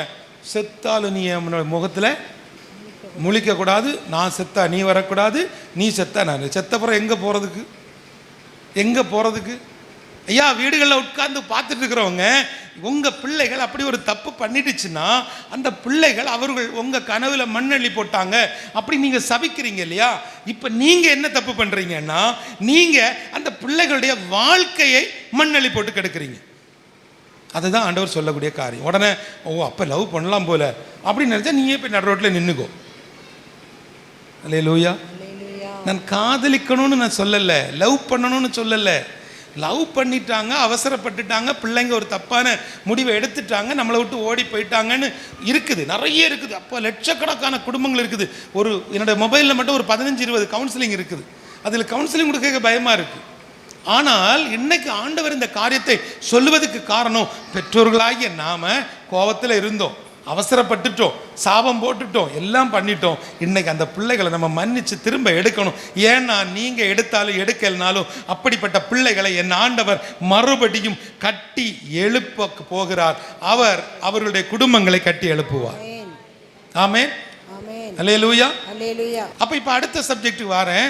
அந்த பிள்ளை அவசரப்பட்டு போனதுக்கும் அந்த பிள்ளை அவசரப்பட்டு ஒருத்தரை விரும்பினதுக்கும் பெற்றோர்களும் ஒரு காரணம். அதுக்கு ஆமேன்னு சொல்ல மாட்டீங்களோ? நாங்கள் என்ன தப்பு பண்ணோம்? நீங்கள் ஒழுங்காக கவனிக்கல, நீங்கள் ஒழுங்காக சோறு கொடுக்கல, நீங்கள் ஒழுங்காக டிவி போட்டு கொடுக்கல, நீங்கள் ஒழுங்காக அந்த பிள்ளை ஒரு KFC சிக்கன் கடை நீங்கள் வாங்கி கொடுக்கல. நீங்கள் எங்கெல்லாம் உங்கள் பிள்ளைகளுக்கு தப்பு பண்ணீங்களோ, எங்கெல்லாம் நம்ம பிள்ளைகளை கேர் பண்ண விட்டோமோ, அது எல்லாத்தையும் கேர் பண்ணுறதுக்கு ஒருத்தன் வந்தான், அவனை பிடிச்சி போயிட்டாங்க. ஆனால் அவள் பண்ண தப்பு இனி எப்போ புரிஞ்சு கொள்வா? அவளுக்கு கர்த்தர் 2 பிள்ளைகளை கொடுப்பார். அந்த பிள்ளைகள் வாலிப பிராயத்தில் வந்து நிற்கும். அப்போ பார்த்தீங்கன்னா இவள் வந்து பேட்டரி கட்டையை தூக்கி வச்சுட்டு உட்காந்துருப்பான். பிள்ளை எங்கே போகுது? பெரிய மட்டையை தூக்கி வச்சுட்டு இருப்பான். பிள்ளை யார்கிட்ட பேசினாலும் தப்பு. ஏன் தப்பு? இவ சின்ன வயசில் சொல்லுங்க. அல்லேலூயா. வந்து உங்களை எல்லாரையும் ப்ளஸ் பண்ணிட்டு மாவாட்டிட்டு போகிறது கர்த்தர் என்னை அனுப்பலை. ஆண்டவர் உங்களுக்குள்ள இருக்கிற ஏதோ ஒரு பிரச்சனையை வெளியே எடுத்து போடுறாரு. அது உங்கள் குடும்பத்தில் இருந்தால் இன்றைக்கு நீங்கள் அந்த இடத்துல உங்களை ஒப்பு கொடுத்து ஜெபம் பண்ணிட்டு போங்க. கர்த்தர் உங்கள் பிள்ளைகளை மறுபடியும் கட்டி எழுப்பி பிள்ளைகளை திரும்பவும் அந்த ஆதி நிலைமைக்கு கொண்டு வருவார். அல்லேலூயா. விசுவாசிக்கிறவங்க ஒரு ஆமென் சொல்லுங்களேன். கொஞ்சம் கரத்தை தட்டி கைகளை தட்டி. இங்கே சொல்லப்பட்டிருக்கக்கூடிய ஒரு முக்கியமான இன்னொரு காரியம், இந்த உறவுகளில் நம்ம எழும்பணும்னு சொல்லி வசனம் சொல்லுது இல்லையா? அதில் ஒரு காரியத்தை நான் உங்களுக்கு சொல்லுகிறேன். சமீபத்தில் ஒரு குடும்பத்திலேருந்து ஒருத்தங்க எனக்கு ஃபோன் பண்ணியிருந்தாங்க. அவங்க சொன்னாங்க, நீங்கள் நம்பிக்கை டிவியில் செய்து கொடுத்தீங்க, நீங்கள் சொன்னீங்க எங்களுக்கு வந்துட்டு நேபாளில் சபை எல்லாம் கட்டிகிட்டு இருக்கிறோன்னு. இப்போ எங்கள் இருதயத்தில் சரி நீங்கள் ஏதோ நேபாளில் ஊழியம் செய்கிறீங்க, உங்களுக்கு நாங்கள் ஒரு காணிக்கை தரோம், ஆனால் நீங்கள் வந்தால் தான் என்ன செய்வோம் அந்த காணிக்கைக்கு தர முடியும். ஏன்னா எங்களுக்கு உங்கள் ஊழியத்தில் யாரையும் தெரியாது, நாங்கள் சும்மா அப்படியெல்லாம் அனுப்ப மாட்டோம். அடித்து பிடிச்சி நேபாளிலேருந்து வந்து சென்னையிலேருந்து அந்த இடத்துக்கு நான் போயாச்சு. அங்கே போய் பார்த்தாச்சு. அந்த குடும்பத்தை சந்தித்து நான் பேசிகிட்டு இருக்கும் பொழுது அவங்க சொன்னாங்க,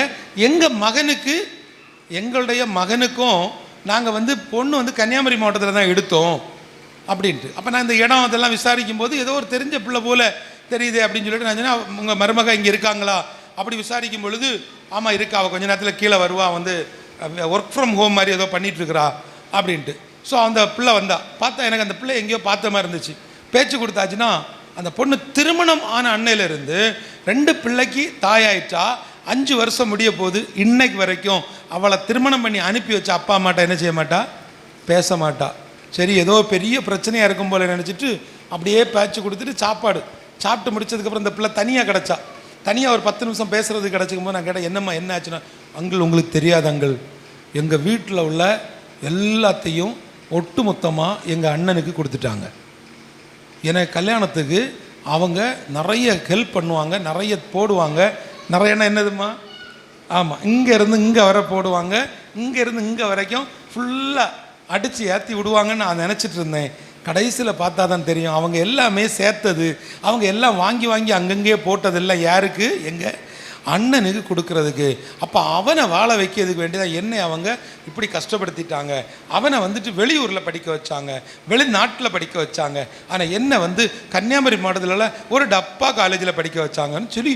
அதாவது திருமணம் முடிஞ்சு, திருமணம்னா ரொம்ப பெரிய திருமணம், பல லட்சங்கள் செலவு பண்ண ஒரு திருமணம். ஆனால் என்ன சொல்ல வரணும் உங்களுக்கு தெரியுதா, விழுந்து கிடக்கிறாங்க. அவள் உறவில் விழுந்து கிடக்கிறா. அவளுக்கு தன்னுடைய பெற்றோரை பார்க்கணும், பெற்றோரை வந்து சந்திக்கணும், ஒரு எண்ணமும் இல்லை. இன்னைக்கு சொல்கிறேன், உங்கள் குடும்பத்தில் அப்படி இருக்காங்களா? உங்கள் குடும்பங்களில் இப்படிப்பட்டவங்க இருக்காங்களா? இனி இல்லை அவ்வளோதான் முடிஞ்சு போச்சு, நான் எங்கள் குடும்பத்தில் இனி யார்ட்டையும் பேச மாட்டேன். சில வீடுகளில் இப்படிப்பட்ட மருமகள் உண்டு, சில வீட்டில் இப்படிப்பட்ட மருமகன் உண்டு. ஏன்னா அந்த மருமகனும் அமெரிக்காவிலேருந்து வரல, இவங்க 2 பேரும் உங்கள் வீட்டில் உள்ள மகா தான். அல்லேலூயா. உங்கள் வீட்டில் உள்ள மகா தானே இன்னொரு வீட்டுக்கு மருமலாக போகிறா, இன்னொரு வீட்டில் உள்ள ஒரு மகன் தானே உங்கள் வீட்டுக்கு மருமகனாக வந்தான். அப்போது அந்த பிள்ளைகளுக்குள்ள இப்படிப்பட்ட பிரச்சனைகள் இருக்குன்னு ஆண்டவர் சொல்லுகிறார். உங்கள் குடும்பத்தில் அப்படி இருந்துட்டு சில வீட்டில் பார்த்தீங்கன்னா மாமனாரும் மாமியாரும் சேர்ந்து விட மாட்டாங்க, அந்த வீட்டுக்கு விடவே மாட்டாங்க. கர்த்தர் சொல்லுகிறார், நான் இதெல்லாம் திரும்ப கட்டி எழுப்ப போகிறேன். உறவுகளை தேவன் புதுப்பிக்க விரும்புகிறார். அது ஒரு மறுபடியும் கட்டுவது. அல்லேலூயா. ஆமாம், சிலரெல்லாம் பார்த்தீங்கன்னா முகத்துக்கு பெரிய பெரிய திருமணங்கள் ஃபங்க்ஷன் எல்லாத்துலேயும் மீட் பண்ணுவாங்க, ஆனால் முகத்துக்கு என்ன செய்ய மாட்டாங்க, பேச மாட்டாங்க. இந்த பிள்ளை சொல்லுகிறா. அப்போ நான் கேட்டேன், உனக்கு உன்னுடைய அம்மா அப்பாவை பார்க்கணுன்னு ஆசை இல்லையா? உனக்கு உன்னுடைய அம்மா அப்பாவை பார்க்கணுன்னு உனக்கு ஆசை இல்லையான்னு கேட்டால் அவள் சொல்கிறா, எனக்கு அவங்கள பார்க்கணுங்கிற ஆசையே இல்லை. ஏன்னு சொன்னால் என் வாழ்க்கையில் எல்லாத்தையும் அவங்க கெடுத்துட்டாங்க. நான் நினச்சது ஒன்று, நடந்தது ஒன்று. நான் திரும்ப உங்களுக்கு சொல்லுகிறேன், நீங்கள் நினைக்கிறத விட என் ஆண்டவர் பெரியவராக இருக்கிறார். உங்கள் நினைவு எதுவும் அவருடைய நினைவுகள் இல்லை, உங்கள் வழிகள் எதுவும் அவருடைய வழிகள் இல்லை. அவர் உங்களுக்காக ஒரு பெரிய வாசலை திறந்து வைத்திருக்கிறார். அடுத்தது நீங்கள் பார்த்தீங்கன்னா நம்முடைய வாழ்க்கையில் இன்னைக்கு இருக்கக்கூடிய பிள்ளைகள் மறுபடியும் கட்டி எழுப்ப வேண்டிய அனுபவம் எங்கே வருதுன்னா, தேவன் எதிர்பார்க்கிற ஒன்று, தேவனுக்கு கொடுக்க வேண்டிய சில முக்கியத்துவத்தை நம்ம பிள்ளைகள் என்ன செஞ்சிடறாங்கன்னா, அடிக்கடி தற்கொலை எண்ணங்களுக்குள்ளே மாட்டிக்கொள்கிறாங்க. சூசைட் பண்ணணும், சீக்கிரம் செத்துறணும், அந்த எண்ணங்கள் பிள்ளைகளுக்குள்ளே வருவதற்கு காரணம், அந்த பிள்ளைகள் தொஞ்சு போய் கிடக்கிறதுக்கு காரணம், சோர்ந்து போய் கிடக்கிறதுக்கு காரணம், தேவனோடு உள்ள ஐக்கியத்திலிருந்து பின்மாறி நிற்பதற்கு காரணம் நாம் பெற்றோர்களாகிய நம்முடைய பிள்ளைகளுக்கு சரியான மாதிரியாக இல்லாததுனால. ஒரு ஆமேன் சொல்லுங்களேன். ஆமென். நம்ம பிள்ளைகளுக்கு இயேசுவை பற்றிய பயம், தெய்வத்தை பற்றிய பயம், ஜெபத்தை குறித்த பயம், ஒரு நம்பிக்கையை என் பிள்ளைக்கு நான் கொடுக்கணும். ஒரு ஆமேன் சொல்லுங்க. அல்லேலூயா சொல்லுங்க. அல்லேலூயா. இது இப்போ மேல் படிப்புக்கு இது கவுன்சிலிங் போட்டாச்சு. நல்ல ஜெபிங்க, கர்த்தர் உங்கள் பிள்ளைக்கு நல்ல காலேஜ் தருவார். ஆமேன் சொல்லுங்க. அதை எப்படி பார்க்கணும் தெரியுமா?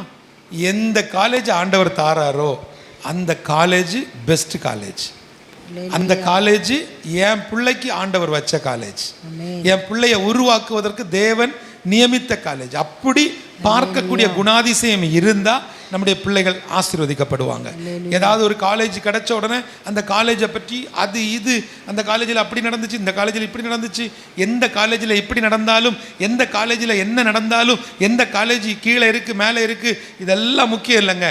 என் பிள்ளை போகும் பொழுது என் பிள்ளைக்காக ஆண்டவர் அந்த இடத்துல ஒரு புதிய வாசலை தொடங்குவார்.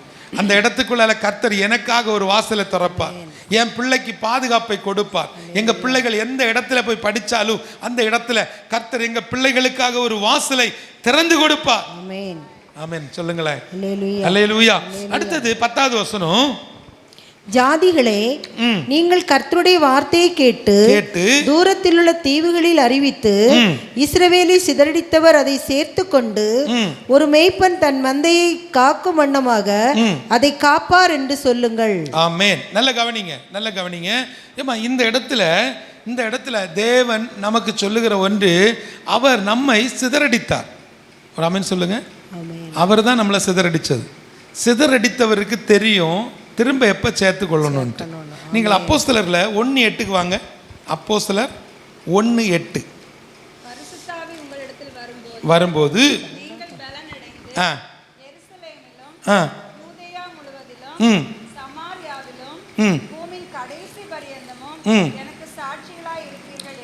ஆமென். அப்படியே 8:1 வாங்க. அவனை சவுலும் எருசலேமில் உள்ள சபைக்கு மிகுந்த துன்பம் உண்டாயிற்று. அப்போஸ்தலர் தவிர மற்ற யாவரும் யூதேயா சமாரியா தேசங்களில் சிதறப்பட்டு போனார்கள். நல்லா கவனித்துக் கொள்ளுங்க. நீங்க அப்போஸ்தலர் 1:8 சொல்லப்பட்டிருக்கக்கூடிய வார்த்தைக்கு நீங்க என்ன செய்யணும்? சத்தமா சொல்லுங்க, கீழ்ப்படியணும். ஒரு ஆமேன் சொல்லுங்களேன். இங்க என்ன சொல்லப்பட்டிருக்கிறது? 1:8 பரிசுத்த ஆவி உங்களிடத்துல வரும் பொழுது நீங்கள் பலனடைந்து, பரிசுத்த ஆவியானவர் உங்ககிட்ட வந்தாச்சு, பலனடைஞ்சு ஒழுங்கா போய் நீங்க அவருடைய சுவிசேஷத்தை சொல்லணும். ஏன்னா ஏசு இந்த உலகத்தை விட்டு பரத்துக்கு ஏறும் பொழுது நம்மக்கிட்ட சொன்னது என்னது? நான் போன பிறகு உங்களுக்கு சத்திய ஆவியாகிய ஒரு தேற்றவாளனை அனுப்புவேன் சொன்னாரா இல்லையா? அந்த பரிசுத்த ஆவியானவர் வந்தாரா இல்லையா? ஆனால் அந்த பரிசுத்த ஆவியை நம்ம ஏற்றுக்கொண்டோமா இல்லையா? ஒரு ஆமேன் சொல்லுங்க. பரிசுத்த ஆவியானவர் இருக்கிறார், நம்ம ஏற்றுக்கொண்டோமாங்கிறது கேள்வி. அப்போ பரிசுத்த ஆவியை ஏற்றுக்கொள்ளாதவங்களுக்கு நிலைமையை தான் 8:1 சொல்லப்பட்டிருக்கிறது. நெருக்கம் எங்கேருந்து வருது? பிரச்சனை எங்கேருந்து வருது? இங்கே 1:8 சொல்லப்பட்டிருக்கிறது. அப்போஸ்தலர் 1:8 பரிசுத்த ஆவி உங்களிடத்தில் வரும்பொழுது நீங்கள் பலனடைந்து எருசலேமிலும் யூதேயா முழுவதிலையும் சமாரியாவிலும் பூமியின் கடைசி பருந்து எனக்கு சாட்சிகள். ஏமா நீங்களும் நானும் அவருடைய சாட்சிகள். அல்லேலூயா சொல்லுங்க. அவருக்கு சாட்சிகள். அப்போ நம்ம சாட்சிகள் என்ன செய்யணும்? கேட்டதை மற்றவங்களுக்கு சொல்லணும். ஆனால் நம்ம என்ன செய்யலை? அதை செய்யலை. அதனால 8:1 சொல்லப்பட்டதுபடி அங்கே சபைக்கு மிகுந்த துன்பம் உண்டாயிற்று. அல்லேலூயா. அம்மா சொல்லுங்கம்மா. சபையில் விசுவாசிகளாக இருக்கக்கூடிய நீங்கள், ஏன்னா எல்லாரும் இப்போ நீங்கள் ஹெவன் டிவியை பார்க்குறீங்க அப்படின்னா நீங்களாம் யார்? எங்களுக்கு பங்காளர் அதெல்லாம் இல்லை விஷயம். பங்காளருங்கிறது இன்றைக்கி எங்களுக்கு பங்காளரும்பீங்க, நாளைக்கு இன்னொரு டிவிக்கு பங்காளரும்பீங்க, நாளைக்கு இன்னொரு மிஷனரி விளையத்துக்கு பங்காளரும்பீங்க, அது இல்லை. ஆனால் இதை பார்த்துட்டு இருக்கக்கூடியவங்க, இங்கே கூடி வந்திருக்கக்கூடிய நம்ம எல்லாரும் விசுவாசிகள். ஒரு ஆமென் சொல்லுங்க. நம்ம எல்லாரும் யாரு? விசுவாசிகள். அப்போ விசுவாசிகளாகிய நமக்கு தேவன் தந்திருக்கக்கூடிய ஒரு பெரிய ஒரு பாக்கியம் என்ன தெரியுமா? நீங்கள் கேட்டதை மற்றவர்களுக்கு சொல்லணும். இதில் 10வது வசனத்தில் என்ன சொல்லப்பட்டிருக்கிறது? ஜாதிகளே, ஜாதிகளே, நீங்கள் கர்த்தருடைய வார்த்தையை கேட்டு, கவனிங்கம்மா, அவருடைய வார்த்தையை கேட்டு தூரத்தில் உள்ள தீவுகளில் அறிவித்து இஸ்ரவேலை சிதறடித்தவர் அதை சேர்த்துக்கொண்டு ஒரு மேய்ப்பன் தன் மந்தையை காக்கும் வண்ணமாக அதை காப்பார் என்று சொல்லுங்கள். ஆமா, நல்லா கவனிங்க. இப்போ அவர் சிதறடித்த மந்தையை ஒன்று சேர்க்கிறதுக்கு ஆயத்தமா இருக்கிறார். ஆனால் நான் கேட்ட சத்தியத்தை மற்றவர்களிடத்தில் சொல்ல முடியல. ஏன் சொல்ல முடியலைன்னா, எல்லாரும் எங்கே இருக்கிறாங்கம்மா? எல்லாரும் எங்கே இருக்கிறாங்க? தூரத்தில் இருக்கிறாங்க. ஒரு ஆமேன்னு சொல்லுங்க. எல்லாரும் தூரத்தில் இருக்காங்க. பாருங்க, என் வீடு இதில் இருக்குது. என் வீட்டுக்கு அடுத்த உள்ளவங்களுக்கு சுவிசேஷன் தெரியாது. ஏன்னா என் வீட்டுக்கும் அவங்க வீட்டுக்கும் 36 கிலோமீட்டர், எனக்கு வீட்டுக்கும் அவங்க வீட்டுக்கு இடையில 36 கிலோமீட்டர் இருக்குது. நான் அவங்கள்ட்ட என்ன செய்ய மாட்டேன்? இயேசுவை பற்றி சொல்ல மாட்டேன். புரியுதா உங்களுக்கு? அதைத்தான் ஆண்டவர் உங்களுக்கு சொல்லுகிறார், அதைத்தான் ஆண்டவர் உங்களுக்கு விளக்குகிறார். ரொம்ப முக்கியமான இன்னொன்று, ஒரே வீடு, கணவன் மனைவி பிள்ளைகள். ஆனால் எப்படி இருப்பாங்க? தூரத்தில் இருப்பாங்க. இருக்கிறது ஒரு வீட்டுக்குள்ள, மனதளவில் எப்படி இருப்பாங்க? தூரத்தில் இருப்பாங்க. சொல்ல மாட்டாங்க, தான் கேட்டதை சொல்ல மாட்டாங்க, ஆண்டவர் செய்த நன்மைகளை சொல்ல மாட்டாங்க. கர்த்தர் சொல்லுகிறார், நீங்கள் ஏன் நான் உங்களை இன்னும் எழுப்ப முடியாமல் இருக்கிறேன்னா, நீங்கள் எனக்கு சாட்சிகள். ஆனால் சாட்சிகளுடைய வேலைகளை செய்யலை. நீங்கள் சாட்சியாக சொல்லலை, சாட்சியாக நடக்கலை. அதனால் உன்னை கட்டி எழுப்ப முடியவில்லை. இன்றைக்கு என்னுடைய எதிர்பார்ப்பு, நீ மறுபடியும் கட்டி எழுப்பப்பட வேண்டும். ஒரு ஆமென் சொல்லுங்களேன். அல்லேலூயா, அல்லேலூயா. இயேசுவை சொல்லுவதில் நான் முன்மாதிரியாக இருக்க வேண்டும். இதுதான் என்னை குறித்து தேவனுடைய எதிர்பார்ப்பாக இருக்கிறது. 14வது வசனம் சொல்லுகிறது, ஆசாரியர்கள் ஆத்துமாவை கொழுமையானவைகளினால் பூரிப்பாக்குவேன், என் ஜனங்கள் நான் அளிக்கும் நன்மையினால் திருப்தி ஆவார்கள் என்று கர்த்தர் சொல்லுகிறார். என் ஜனங்கள் நான் அளிக்கும் நன்மையினால் திருப்தி ஆவார்கள். நல்ல கவனிங்கம்மா, எத்தனை பேர் ஆண்டவர் தரக்கூடிய நன்மையினால நான் திருப்தியா இருக்கிறேன்னு எத்தனை பேர் நீங்க சொல்ல முடியும்? சொல்லுங்க, எத்தனை பேர் சொல்ல முடியும்? சொல்ல முடிஞ்சவங்க கையை தூக்கலாம், இல்லை ஒரு ஆமேன்னு சொல்லலாம். பக்கத்தில் உள்ளவங்களை திரும்பி பார்த்தீங்கன்னு வைங்களா, நீங்க லிஸ்டே கிடையாது. வசனம் என்ன சொல்லுகிறது?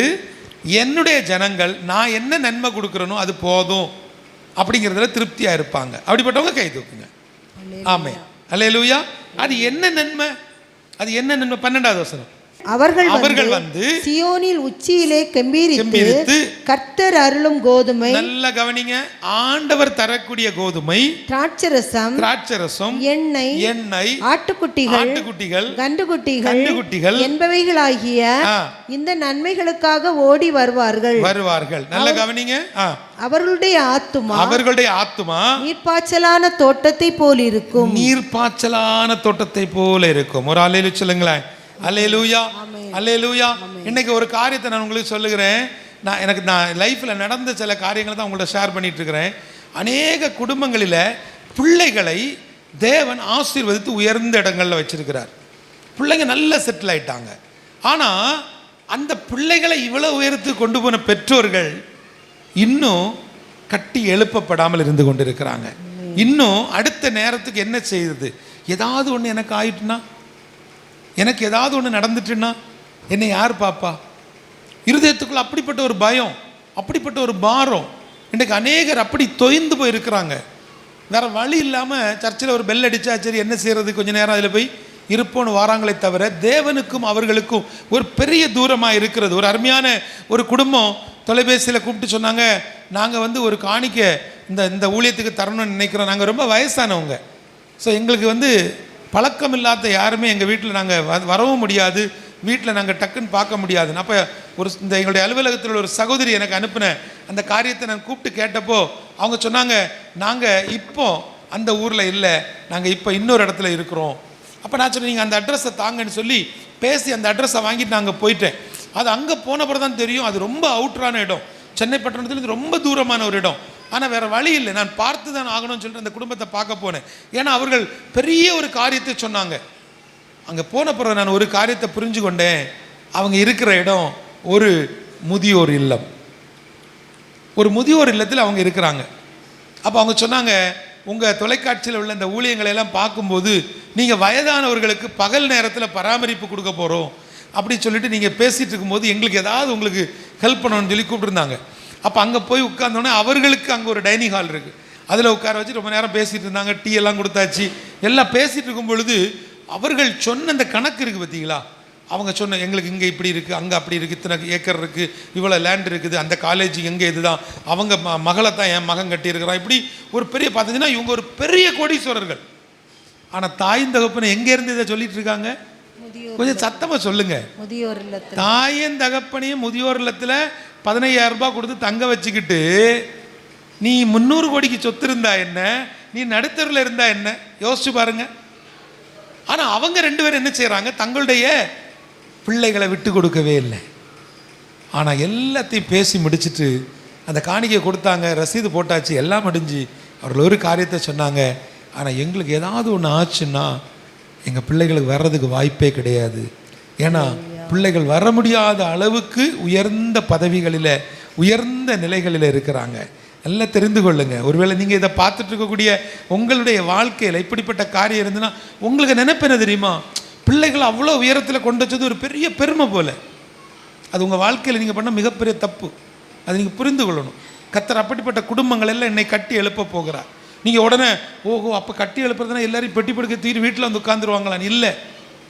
பெற்றோர்களை கனம் பண்ணக்கூடிய பிள்ளைகளாக அல்லது பிள்ளைகளுடைய மனதை புரிந்து கொண்ட பெற்றோர்களாக கர்த்தர் உங்களை மாற்ற போகிறார். ஒரு ஆமேன் சொல்லுங்க, ஒரு ஆமேன் சொல்லுங்களேன். இப்போ அதுக்கு அர்த்தம் உங்களுக்கு புரிஞ்சுதா? நீங்க உங்க பிள்ளைகளை புரிந்து கொள்ளத்தக்கதாக உங்க பிள்ளைகள் பெற்றோரை கனம் பண்ணக்கூடிய ஒரு நிலையில் அவர்கள் இருப்பாங்க. அப்போ இப்போ அவங்க இருக்கக்கூடிய நிலைமை அது இல்லை. அவருக்கு இப்போ இருக்கக்கூடிய இடம் பெரிய பொசிஷன், பெரிய நிலைமை. அம்மா அப்பாவுக்கு ஏதாவது நானாக வர முடியாது. இங்கே இந்த தமிழ்நாட்டில் நடக்கக்கூடிய காரியங்களை பார்க்குறோம். திடீர்னு ஃபோன் பண்ணுவாங்க, என் அப்பா திடீர்னு இறந்து போயிட்டார், என்னால் வர முடியாது, நான் ஒரு பெரிய கான்ஃபரன்ஸில் இருக்கிறேன், என் மனைவி தனியாக ட்ராவல் பண்ண முடியாது, எனக்கு ஒரு உதவி செய்வியா? நீ நேராக போய் எங்கள் அப்பா பாடி அங்கே கிடக்குதில்ல, அந்த அடக்கத்துக்கு எல்லாம் தூக்கிட்டு போவாங்க இல்ல, அதை கொஞ்சம் அந்த வீடியோவில் எடுத்து காட்டுவியா? இந்த டிவியில் பார்த்து சொல்கிறேன். இப்படி எனக்கிட்ட யாராவது சொன்னாங்கன்னா அவன்கிட்ட சொல்லுவேன், எனக்கு மொபைல் நாசமாக போச்சு, என் மொபைல் ஒர்க் ஆகலை, அதில் நெட்வொர்க்கே வராது. பெற்றோரை வந்து அந்த கடைசி காலத்தில் கூட பார்க்காத பிள்ளைகள் இதை பார்த்துட்டு இருப்பீங்கன்னா இன்னைக்கு நீங்கள் மனம் திரும்புங்க. கர்த்தர் உங்களை மறுபடியும் கட்டி எழுப்ப போகிறார். ஒரு ஆமேன்னு சொல்லுங்களேன். அல்லேலூயா, அல்லேலூயா. என் அன்பு தேவ பிள்ளைகளை, நம்ம நினச்சிட்டு இருக்கிறோம் எப்போதும் ஆண்டவர் வசனத்தை கொடுக்கும் பொழுது உடனே உன் பிள்ளையை பார்ப்ப, இருக்கிற சுகருக்கு, இருக்கிற கொலஸ்ட்ராலுக்கு, இருக்கிற பிபிக்கு எங்கே நம்மையே வாழ முடியல, இனி எங்கே பிள்ளையை பார்த்து பிள்ளையை பார்த்து பேர பிள்ளையை பார்த்து பூட்ட பிள்ளை எங்கே போய் பார்க்கறதுக்கு? ஆனால் ஆண்டவர் என்ன சொல்கிறாரு, ஏம்மா இப்போ நீங்கள் இங்கே இருக்கிறீங்க, நம்ம எல்லாருக்கும் தெரியும் என்னென்ன விலகினம் இருக்குன்னு. நான் வேணா ஒரு 25 நோய்க்கு பேர் சொல்கிறேன், அது எல்லாம் உங்கள்கிட்ட இருக்கும், அது எல்லாம் நம்ம எல்லாத்தையும் இருக்கும். ஆனால் ஆண்டவர் என்ன சொல்லுகிறாரு, நான் உன்னை மறுபடியும் கட்டி எழுப்புவேன், உன்னை நான் கட்டுவிப்பேன் என்று சொல்லி கர்த்தர் சொல்லுகிறார். எல்லாத்துக்கும் மேலே நான் உங்களுக்கு ஒரு காரியத்தை சொல்லுகிறேன்.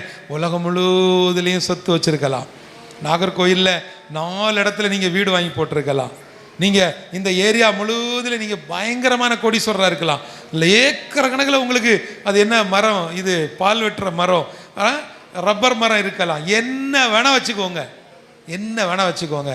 வாழுகிற வாழ்க்கையில் தேவன் என்னோடு கூட இருக்கிறார், என் பிள்ளைகள் நான் சந்தோஷமா இருக்கிறோம், கர்த்தர் நாங்கள் இருந்த அந்த நிலைமையிலிருந்து எங்களை தூக்கி வச்சிருக்கிறாருங்க.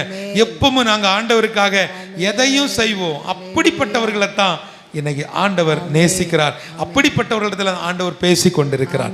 நண்பு தேவ பிள்ளைகளை, கடைசியா ஆண்டவர் சொல்லுகிற ஒரே ஒரு வார்த்தை, அது இன்னைக்குள்ள சூழ்நிலை. ஏன்னா நீங்க என்ன தெரியுமா, அநேகர் தேவனுடைய ராஜ்யத்தை கட்டுவதற்கு அல்லது நேபாள் போன்ற தேசங்களுக்கு உதவி செய்வதற்கு உங்களில் நிறைய பேருக்கு என்ன கேள்விக்குறினா, எப்பவும் பழைய கதைகளை நினைச்சிட்டே இருக்கிறது, பழைய சிந்தனைகளை நினைச்சிட்டே இருக்கிறது. திருப்பிக் கொள்ளுங்கள், ஏசாயா 43:18-19. முந்தினவைகளை நினைக்க வேண்டாம், வேண்டாம், பூர்வமானவைகளை சிந்திக்க வேண்டாம். இதோ நான் புதிய காரியத்தை செய்கிறேன், ஆமென், இப்பொழுதே அது தோன்றும், நீங்கள் அதை அறியீர்களா?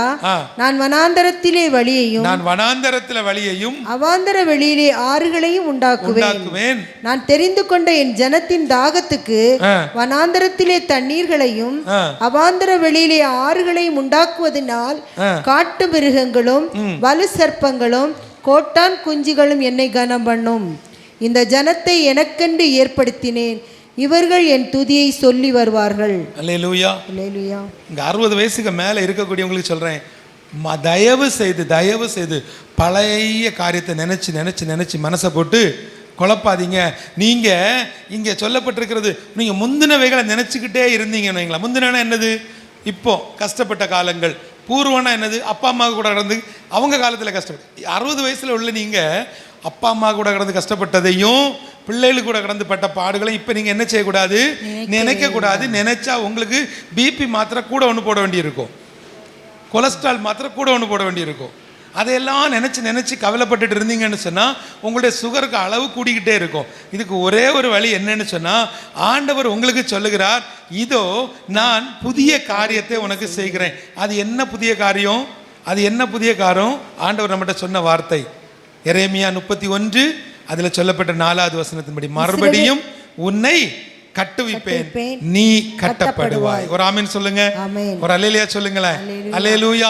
எத்தனை பேர் விசுவாசிக்கிறீங்க ஆண்டவர் என்னை கட்டுவார், அவர் என்னை திரும்ப கட்டி எழுப்பார்? எத்தனை பேர் விசுவாசிக்கிறவங்க? சும்மா கூட்டத்தில் குந்த போடக்கூடாது. உண்மையா இருதயத்தில் என்ன ஆண்டவர் திரும்ப கட்டுவார், அப்படி விசுவாசிக்கிறவங்க மட்டும் கைகளை தூக்குங்க, அப்படியே எழும்புங்க, எல்லாரும் சேர்ந்து எழும்புங்க. நம்ம ஜெபமணி முடிக்கலாம். வீடுகளில் உட்கார்ந்து ஹெவன் டிவி மூலமாக இந்த வார்த்தைகளை கவனித்து கொண்டிருக்கக்கூடியவங்க எல்லாரும் வாய்களை திறந்து சொல்லுங்க, ஆண்டவரே என்னை மறுபடியும் கட்டி எழுப்ப உம்மால் ஆகும் இயேசுவின் நாமத்தினால. ஆண்டவரே நான் நாட்டுகிறது மாத்திரமல்ல, நான் நட்டவைகளின் மூலமாக நான் ஒரு பலனை பெற்றுக்கொள்ள நீர் எனக்கு உதவி செய்யும். எல்லாரும் வாய்களை திறந்து ஜெபம் பண்ணுங்களேன்.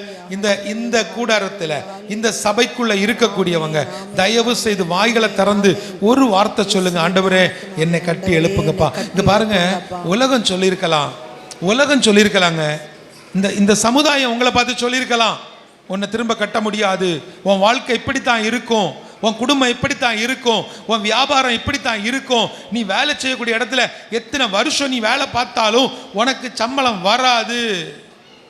உலகம் சொல்லலாம், ரோட்ல போற மனிதன் சொல்லலாம், யாரோ ஒரு மனுஷன் சொல்லலாம். ஆனால் என் ஆண்டவர் சொல்லுகிறார், நான் உன்னை கட்டுவிப்பேன், உன்னை மறுபடியும் கட்டுவிப்பேன், நீ கட்டப்படுவாய். இயேசுவின் நாமத்தில் எல்லாம் கண்களை மூடுங்களா, எல்லாரும் கண்களை மூடி ஜெபம் பண்ணுங்க, ஸ்தோத்திரம் பண்ணுங்க. கிருபை கிருபை கிருபை கிருபை பரிசுத்த ஆவியானவர் மத்தியில கடந்து வந்திருக்கிறார். இயேசுவின் நாமத்தினால எல்லாரும் வாய்களை திறந்து ஜெபிக்கலாமா?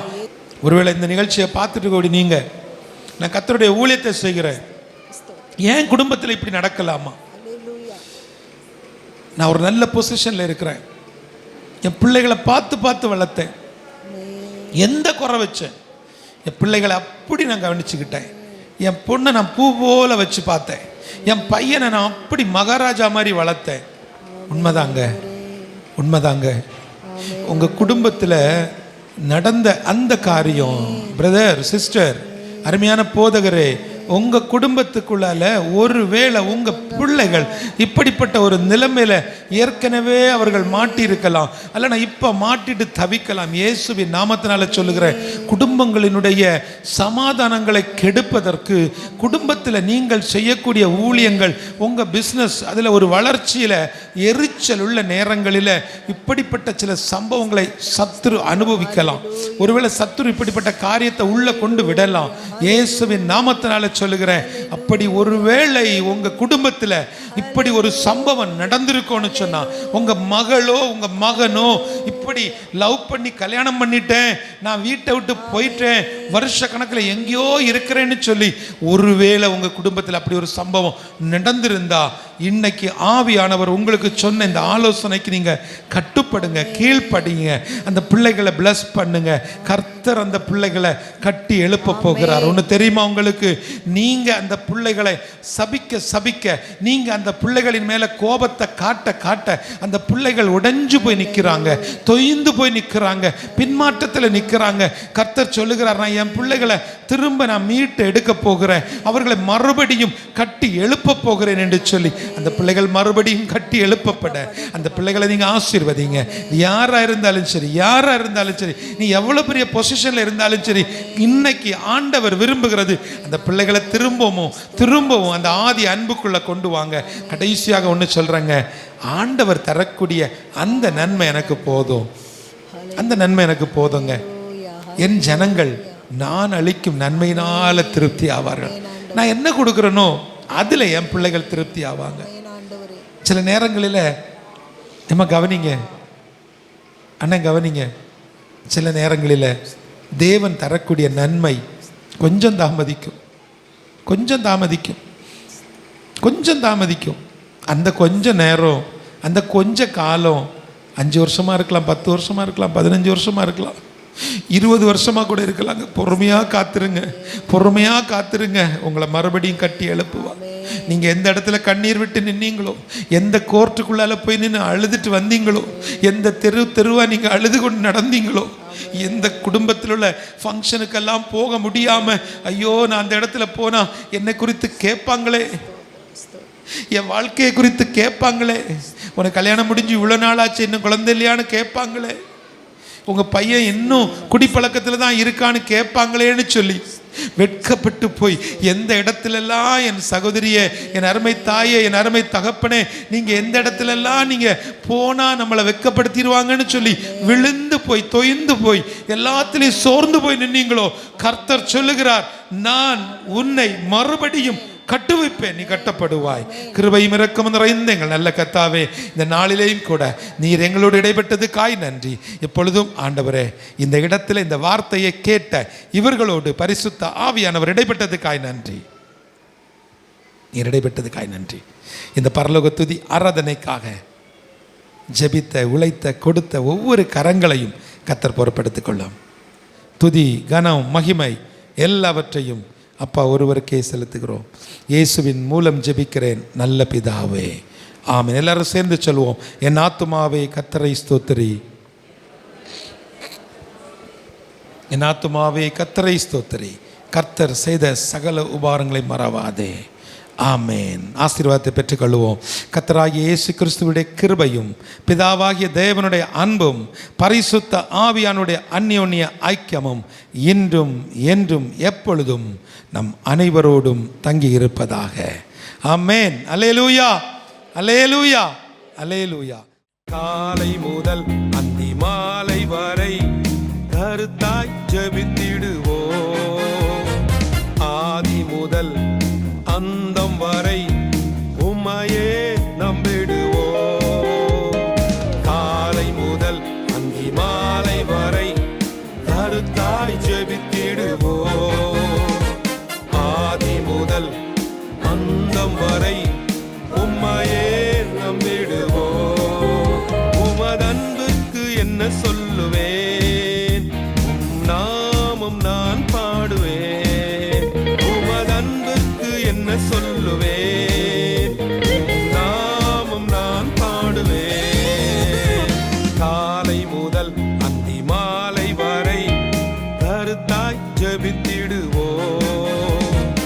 ஆதி முதல் அந்தம் வரை உம்மையே நம்பிடுவோம்.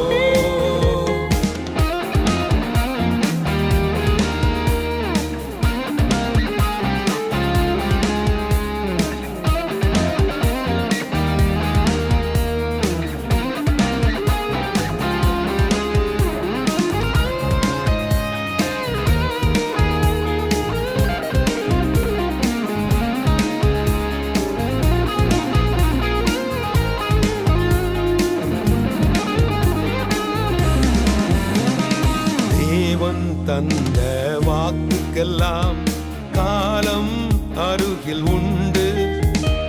வாதைகள் தொடரும் பாதைக்கெல்லாம் இயேசுவின் இரத்தம் உண்டு.